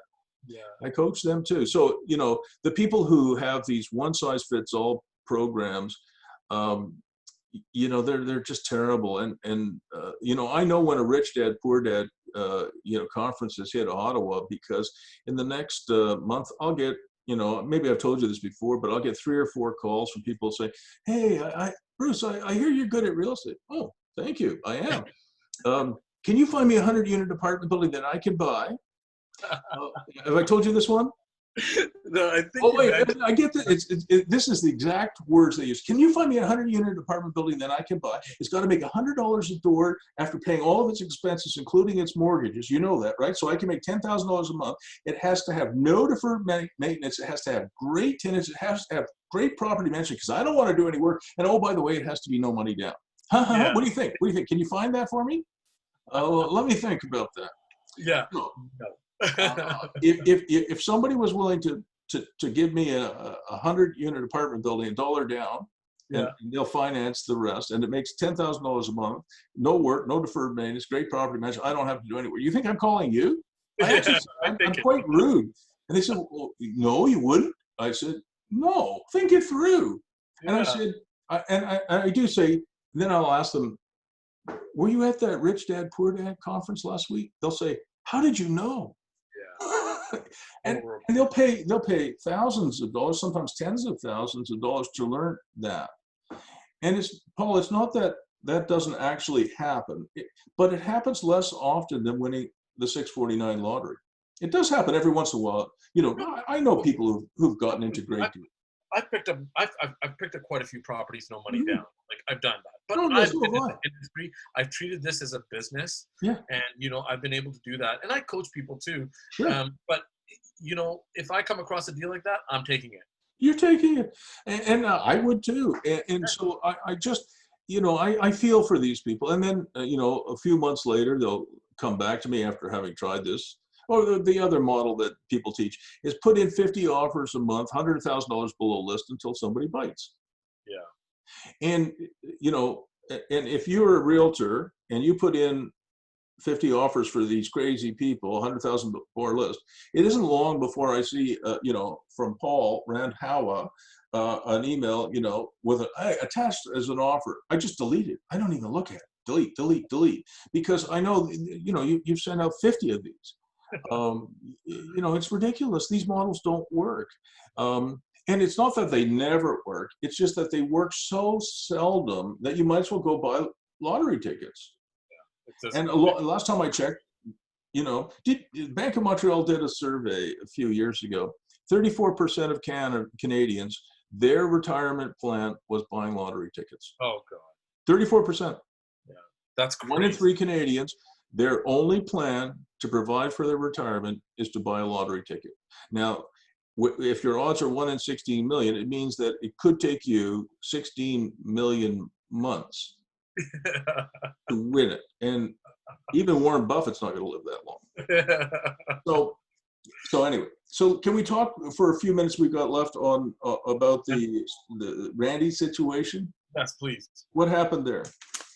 So essentially, Randy, by the way, is one of those clients that spent $100,000 on coaching session and didn't learn a thing. I feel with him. Yeah, and he's 62 now, and he shouldn't be spending that kind of money. Anyways, he got involved with 2 properties. One of them is just hasn't been able to cash flow. He met a bad guy, and he's been just taken advantage of. And then Randy and I'm not sure how Randy, I think we met through Tim. And then when he told me about the land plot out there, which I was already familiar with, I said, well, there's an opportunity here that we can do something with. And he was trying to just get rid of it, and just panicking. And I said, well, you know what? There's an opportunity here for you to cash flow. Right now, he's losing $1,000 a month from this place. The renter hasn't paid him, and he's like, oh, I just thought COVID, like everything, there was nothing that needed to be paid. It's just, the guy's a scatterbrain. I hate to say that. Like, he's just not, well, he can be an idiot a lot of the times. And I just said, listen, just stop. Either I'm willing to buy it, and then now he's like, I don't want to sell it because I think I'm going to be able to make money, and there's all these things. And I've educated him, like, hey, there's going to be a lot of things that will be happening. And now he sees dollar bills, and he's going to be able to make some money out of this opportunity. But I was like, hey, you're losing this now. You're going to be like, you're in arrears by $14,000, $15,000. Like, you're going to lose this. You trying to sell this is not going to happen, and you have no money to do whatever it is to animate this. And I said, listen, you could be a part of this. You can absolutely see how it is, but I don't want you to be involved in making any decisions or having any control, because I think you're going to end up losing the land. This is the property that we're looking at here, right? Correct. So I asked you in an email, but you didn't really give me an answer. What's the highest and best use for this 4 acres? And what is the zoning on it? So the zoning right now, it's farm, right? It's FUD. And what I talked to the council, the planning department of Rocky View County. They said you can get whatever it is. It falls in the Omni area structural plan. Yeah. And whatever you want to do with it, we're able to just give us something even on paper, and we'll let you have the zoning for it. And I recommended Randy not do that because the property taxes would go up. And so I said, well, have something planned before we go to them, and that we can implement as soon as possible, so that we can start making money out of this, generate. So I'm really fond of the mini contractor yards, right? Yes. And Chris Long is one of my, all-star acolytes who has established a business called longyards.ca, longyards.com. I'll show it to you. You can see my screen, eh? Yep. I've looked into his strategy, and I've looked into all this. So he is like, it's blowing up on him, right? It absolutely is blowing up on him, and he's making serious money at this business. And so you know what a mini contractor yard is, right? Yep. I've looked into this concept. Yeah. Okay. It's a fabulous concept. It's not mine. It comes from Kyle Powell in Arizona. It is a really wonderful concept. So and it's one of the most profitable things you can do with real estate. One of the best business models I've ever seen, and it's really, really simple. Yeah. So just put some pavement, some fences, and well, you don't even have to put the pavement in. What Chris has done is he's gravelled his yards. Yeah. He's gated and fenced them. He's got this screening material so people can't really see what you've got in there. And contractors are coming along, and they're, so an HVAC guy, heating, ventilation, air conditioning guy, a surveyor, a plumber, an electrician, anybody who needs, he has to park a truck, a loader, a dozer, some material. So Chris is renting them like he's selling cookies out of a cookie jar, at a fat person conference. And he's just having, he can't keep up. He can't create the yards fast enough to satisfy the demand. He just can't. Right. Because, a contractor, an electrician, a roofer, most of these sub trades actually make more money than the home builders. Yeah, that's true. You probably know that. Home builders are always broke. But the sub trades, the plumber is always rich, but the home builder is always poor. So the plumber gets paid, the home builder loses out because, that's just the way it goes. So trust me, in commercial, it's no different. The guys who put in the heating, ventilation, air conditioning, the mechanical, the electrical system, all the stuff in your buildings, the concrete guy, the former, the footing and excavation guys, all of those guys get paid. Yeah. The developers go broke all the time. Yeah. I always say they're one deal away from bankruptcy. The next deal will bankrupt them. It doesn't matter. They roll it over, and then they go bankrupt. Guilty. So this is a really good model, right? So it's very, very simple. And these are the only people, once it's established, that I know that have a 4-hour workday. Yeah, wow. They're the only people I know. Like Kyle Powell has a wonderful life. He makes $40,000 net a month for himself. He's a little younger than me, but not much. And he tells me, you know, I have a 4-hour workday, 5 days a week, and then he hates the Phoenix summers are like our winters. Yeah, they're just so hot. So he shuts the he gets the money, but he shuts his little man cave on site, and he heads to Minnesota. He likes to hunt and fish, and Minnesota summers are beautiful like ours, right? But they're not 135 degrees Fahrenheit like Phoenix is. Yeah, I mean that heat. They just sit in their air conditioned homes for 3 or 4 months, and we do the same thing, but it's our winter. So this is a wonderful model, and I don't even know if you have to. Sorry, I didn't mean to open that up. Sorry, apologize. I don't even know if you have to rezone this place, because a lot of agricultural zones do allow you to store equipment. Right. But I don't know. I don't know the details here. You'd have Zoning is there on the Dropbox, and you can absolutely store equipment there. There is some equipment there on the site. Yeah, I can see that from the aerial photograph. Yeah. But this is a business, so you'd have to check with the local counselor and the local planner and say, look, so the probably the fastest, quickest route to making this thing work is this slide here. This is even cheaper than mini contractor yards, and it works just as well.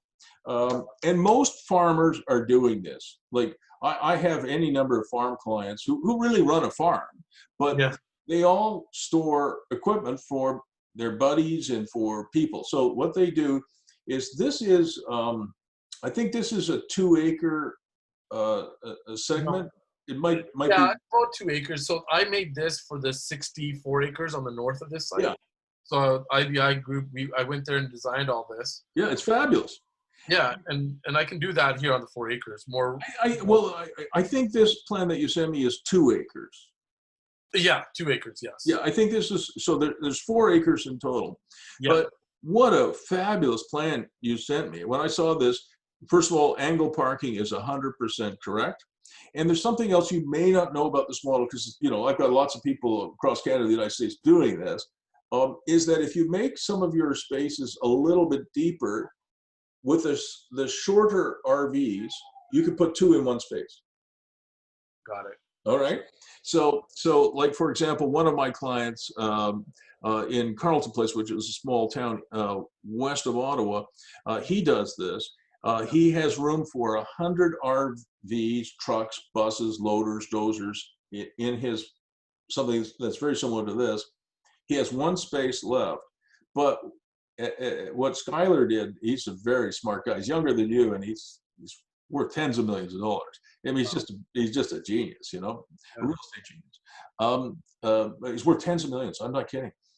So what he did was he discovered that he could put some of the shorter RVs, he could put 2 in there. So in Carleton Place, he was charging $65 for, you know, a long, 40-foot deep space, and he was charging $55 for the 35-footers. So you had 35-footers and 40-footers, and then he noticed in the 40-footers he could put 2 of the small guys in, and he gets $55 each. So now he gets 110. I said, Skylar, this is great. And it's all open source, right? So I said, I'm going to tell everybody else, you know, I'm going to tell Paul out there in Alberta, and he laughed. And so with 2 acres, you should be able to get about 60 or 65 parking spaces per acre. I didn't count how many you got here. How many did you have here on your I don't remember. I think it was a fair bit, but it was. I think it was more than but typically you get 65, so 130. I think if I see the number here, it's 140. So you did a little bit better with your layout. It's a good layout. That IBI did that, eh? Yes. Yeah, they're really good. So you know, I go with 120 spaces, and so Skyler put this in on his property in Carleton Place. He has 100 of them, and he gets he averages $60 times 100. So he makes $6,000 a month. And something else that we're doing now is we are no longer doing seasonal rentals. Okay. What we're doing is 1-year leases. Nice. And the reason we're doing that, Paul, is people were renting them for the winter, and then they would take them out and they would try and park them in their driveways until the bylaw officer caught up with them. Then they'd come back. And the next thing you know, out of a year, you've rented your space for 7 or 8 months. You've had 4 months that is vacant, and people were gaming the system. Right. And we said, to heck with that. We're not going to put up with that anymore. And so what Skylar does, and I've got a bunch of other guys, Chris is going to do this as well, is that's your parking space there, brother. Yeah. It's 12 months a year. You could come, go, take it, whatever. But even if you're, and nobody is in their friggin' RV for 4 months anyway. No. You know, you go out and you need it for 2 weeks, you bring it back. That's your space. Yeah. And a few people have said to heck with you and they've left, but Skylar only has 1 space. So he must be doing something right. So he says, that's it. It's a 1-year lease. And I'm going to convert it now, or he is, on my advice, we're going to now convert those to 2-year leases because there's so much demand for this space. And, you know, if you have 100 spaces like he does, you'll have more, 140, but his space is a little smaller. I think he has about 1.5 acres, so it doesn't quite as many, but he has 100 spaces. He only has 1 vacancy, and he's going to do 2-year leases. So it means that he's reduced the amount of work he has to do. Right. You know, so if you have 100 spaces and you rent them all for 2 years, in theory, you only have to do 50 leases a year instead of 100. Yep. 100%. So the 2-year leases make a lot of sense. And we haven't made that change yet. He hasn't made that change yet, but he will.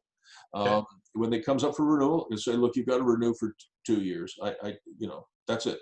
And some people say, no, I'm not going to do that. Fine. I'll rent it to somebody else. Right.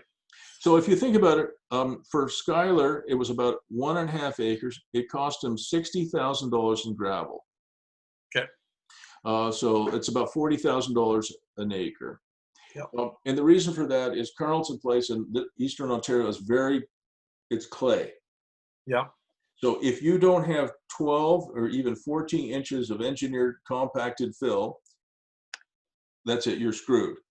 Right. Okay. So in Arizona, Kyle Powell can do 2 inches of gravel. That's it. He just puts some A down. You know what gravel A is? Yep. Yep. He just puts down 2 inches. It's good. Because you know it's sand and rock, right, and it's not going anywhere. But if you just use A, even if you use 6 or 8 inches of A on clay, it will disappear. Your trucks, your loaders, your dozers, those loaders weigh 20 tons.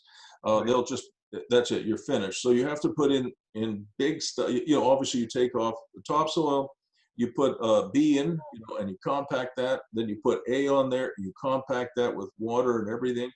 And now you've got a parking lot that'll last 20 years. Perfect. But it's expensive. So it's $60,000 for Skylar. For you, 2 acres would be $80,000 worth of compacted B and A. Yep. And then you have to fence the compound. Yep. And you do need to have video cameras. Yep. I've already planned out the video camera. I'm sure you have. And then you have a big gate. I mean, and the gate has a keypad on it. And the gate, in Eastern Ontario, the gates have to do that because we have so much snow. They can't slide. Right. We have too much snow. So they have to do this. Yeah. And they have a keypad, and everybody has a unique combination. So you can get them now with 500 combinations. And if they don't pay, their keypad doesn't work. Oh, perfect. Yeah, you just do that remotely. Oh, it's all done. And if you go on longyards.com, you can rent your yard, and you can pay for it online, and you get your code, and it's a unique code. And if your credit card stops working, your code stops working. So in terms of the snow, is there it's just open then, right? Is he just, and it's up to them, like the common area needs to be shoveled. Yeah, no, you have to. By the way, if you have a gravel parking lot, you have to blow the snow. You can't plow it. Right, you got to blow it. Yeah, you got to blow it. So there's lots of contractors with big snow blowers. So you obviously you have to snow blow the gate and all the common lanes. But no, you're not you're not going hand shoveling the RV. If No. they want to get their RV out in the middle of winter, and what are the winters like in Calgary? You don't. They're colder than Ottawa. Big pardon? They're colder than Ottawa. Way colder than Ottawa. Really? I didn't know that. But you don't get as much snow, I don't think. Oh, we can get a lot of snow. Okay, well, I just don't know. You know, I have a daughter there, but I don't know enough about Calgary. But what I do know is that's not your responsibility. The individual parking space is their space. They've leased it. They're responsible for it, but you're responsible for the common areas. And you can blow the snow. And you should.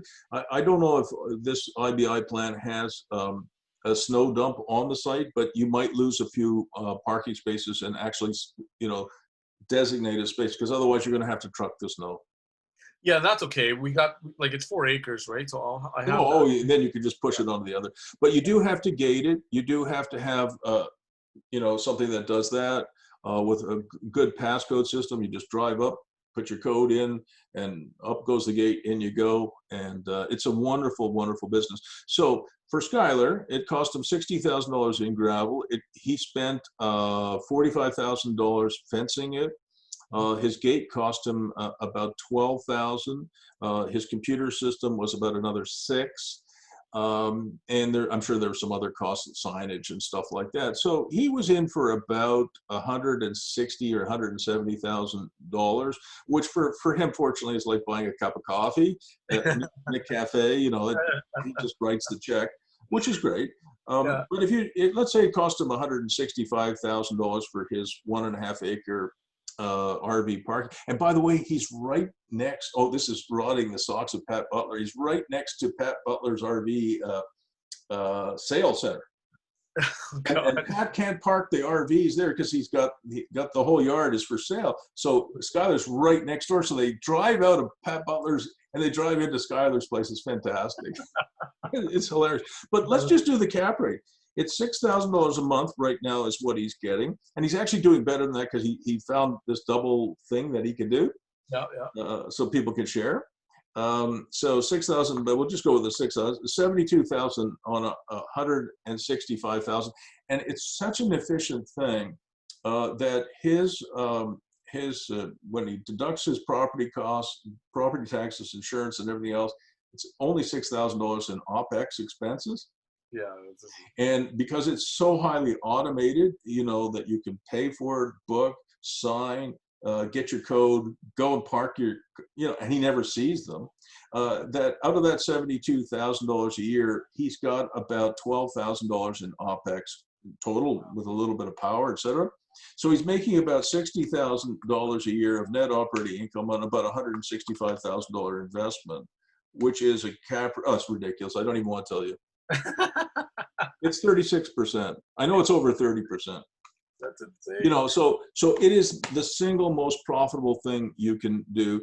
And what I would probably do with the other 2 acres is I would do mini contractor yards.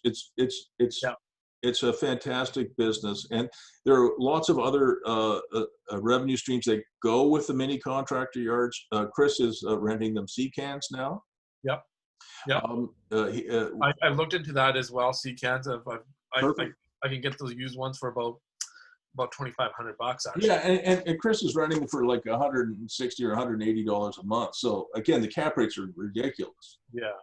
So if he gets $160 a month times 12, it's about $2,000 a year. His sea cans, I think he's getting them from Montreal. They cost him $3,000. So his cap rates are like 50% or something. It's fantastic. The other thing that he's been doing is he's been buying from Ferris, is another company I coach in Kingston. They make these beautiful little ICF mini offices. Yep. And he can buy those for about $10,000 or $12,000. They're beautiful little mini offices. Yep. And because they're only 9 feet wide by 12 feet deep, I'll see if I can find them on my computer because I got to show you this. I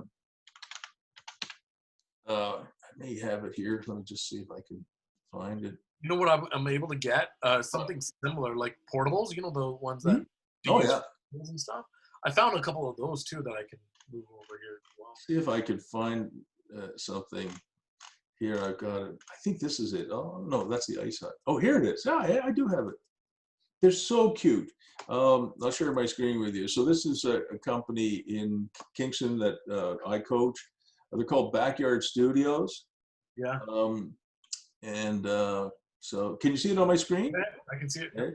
And inside here, I thought I had some better pictures of it, but anyway, I'll just leave it at that. They're super cute. They're only 9 feet by 12. You can heat them with a candle because they're ICF panels. Right. And so he buys these for $10,000 or $12,000, and he can lease these to mini contractors for about $450 a month. That's awesome. So he's making about $5,000 or $6,000 a year on something that's costing him about $11,000 or $12,000. He does bring power to them, and he also brings internet to them. Okay. Yeah. And he charges a little bit more for that. So if you think about it, there you are, you're a contractor. You have your own nice little office, in your contractor yard. You have your sea can there where you can store some stuff. You can park your trucks and loaders and dozers there and other equipment there. And it's a fabulous business. Yeah, I think I'm going to go. So in terms of getting it done, I'm ready to go proceed with it. My issue is that how do I? Yeah, you got to get Randy out. Randy, I would definitely not do this with Randy. If he wants to do it on his own, just wait till he goes broke. Yeah, and the thing is, he's a nice fellow and everything. I just told him, hey, listen, I got to go out there, but you need to get away from this, and I can take him during. But I'm not in favor of leasing the land from him and letting him own it. What the hell? You're just postponing a problem. Yeah. So okay. I would say to Randy, look, if you want some help from me, what do you think these 4 acres are worth, in your opinion, not his opinion? 500. Yeah. Listen, if you want $500,000, okay. Yeah. And if you don't, you do whatever you've coached a little bit. You've been generous with your time and energy. But Paul, you are a very valuable resource. I don't want to see you putting time and effort into something only. When you build a great business on a shitty foundation, it isn't very long before it's a horrible business. Yeah, 100%. I agree. You understand that, and you should only work with people you like and trust. And it's not that Randy is a bad guy. It's just that he has terrible judgment. There's just no business acumen whatsoever. Yeah, well, he has terrible judgment. That's what it is. And you cannot build a great business on a shaky foundation. Yeah, no, and I don't want. So if you say, look, Randy, if you want $500,000 for it, I'm good. If you don't, you know what? Call me in a year. See how you're doing. Yeah. Well, he's going to lose it anyways. He's going to lose it anyway, and then you can buy it for $400,000. Yeah, exactly. You just keep an eye on it. It's going to happen. It's going to happen, and it's just like he's going to lose it. I mean, I read your email twice because it was so complicated. I went, holy smokes! Don't do the land lease thing. Don't let him own 20% of it. You just are postponing the disaster down the road because he is going to be a terrible partner for you. Yes. And he did things behind your back already. Yes. Yeah. So he has proven that he's not trustworthy. And when somebody has proven they're not trustworthy, and then you say, well, I'm going to give him another opportunity, and he screws you a second time, it's not his fault. Yeah, exactly. And I've been there a couple times, and I'm not going to put myself. I am really good at firing people now. You have to. You have to. The thing is, they just don't have your best interest at heart. They do not, and in some ways they don't even have their own best interest at heart. That's everybody has a best before date, even you, Paul. Yeah. And there's some things where you get to the point, and probably Randy is there, where you are so screwed up, your head is so screwed up, the business is so screwed up, the land is so screwed up. Take your $500,000 and count your blessings and just go on. And if you're not good at business, don't do it. Yeah, just don't do it. Take your $500,000 and live in a tiny house. Yeah, no, and he's kind of kept on saying, I want to stay involved, and I said no. So I like that. I think I'm not. That's why I have the access to the 121 acres on the other side, which is owned by my. Are you going to do something with that 121 acres? Yeah, my uncle's the plan there. Your uncle owns it? Yeah, uncle owns it. Yeah. So one of the things I saw on that 121 acres is this, and I got to get going because I am a little tired. But I before we started this session of ours, oh shoot, it was this one that I wanted to show you. This is the Mackenzie Ranch Estates, right? Yes. And you want to do a trailer park, correct?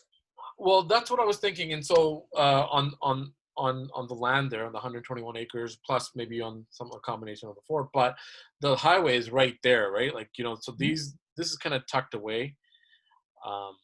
But this was, who did this plan? No, I reached out to a mobile home company, and they said, listen, you should model after this if you're planning to do anything. Oh, okay. So this is not the 121 acres. No. Okay, but so we're not going to do it today because I'm too tired. But I want you to. I need you to do a little bit of homework that I've already assigned you to do. Right? Yes. You have to do it. Otherwise, my coaching is useless. The other thing I'd like you to do is for our next coaching session, I want you to put on the agenda the Park Bridge model. Okay. Park Bridge runs the largest number of modular home parks in Canada, and they have grown from, I think, 2 or 3 20 years ago to 120 today. That's incredible. Right. And they probably have one of the best business models in the world. It's a modular home, trailer park, cottage park. It's got a bunch of names to it, but it's all the same. Their model is fantastic.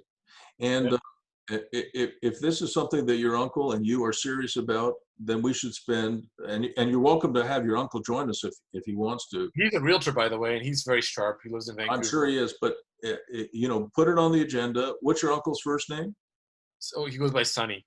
Sonny. I've got one of my best friends is Sonny Ahuja. Yeah. His actual name is Sunil. Sunil, yeah. Yeah. But everybody calls him Sonny. He's a wonderful, wonderful man. A good friend of mine. He works for Google in the Valley, in California. Oh, wow. Yeah, he's a neat kid. Oh, he's not a kid. I mean, he's 40. Anyway, so put Park Bridge Cottage Park on the agenda. Ask Sonny if he wants to join in on that session, and we'll talk about the 120 acres, because what you would do on the 120 acres would be obviously a Park Bridge estate, but there'll be some other elements to it that we have added since. But it is a fantastic business model with close to an infinite internal rate of return. Oh, wow. Yeah. So put it on our list, and I'm going to stop sharing now, and I'm going to wave goodbye. Okay, sounds good. I'll download this to my computer, upload it to YouTube. I'll send it to you. Make sure that Gary has a look at it, okay? Okay, sounds good. And then August 6th, did you still want to talk to Randy, or is that just kind of... I'll leave that to you to decide. But if Randy is saying, I want 20% of the business, I'll lease you the land. You do all the work, I get the money. No. Yeah. Then it's not worthwhile. But yes, if there's an opportunity to talk to Randy and he's being sensible, I will tell him, look, we have a good model that'll probably work on this 4 acres, but it's probably better, Randy, for you to take a few $100,000 and do something else. Yeah. And if you want to do it on your own, I think the thing is, there's no money for him. It's highly leveraged, right? There's nothing. Yeah, I understand that. He's just not your problem. Yeah, it's not my problem. You've got 121 acres across the street. You don't need this 4 acres. Yeah, exactly. All right. All right. Sounds good. If you think there's some possibility there, I'm happy to help. Okay, sounds good, Bruce. All right. You have a good enjoy this. All right. Take care. Bye.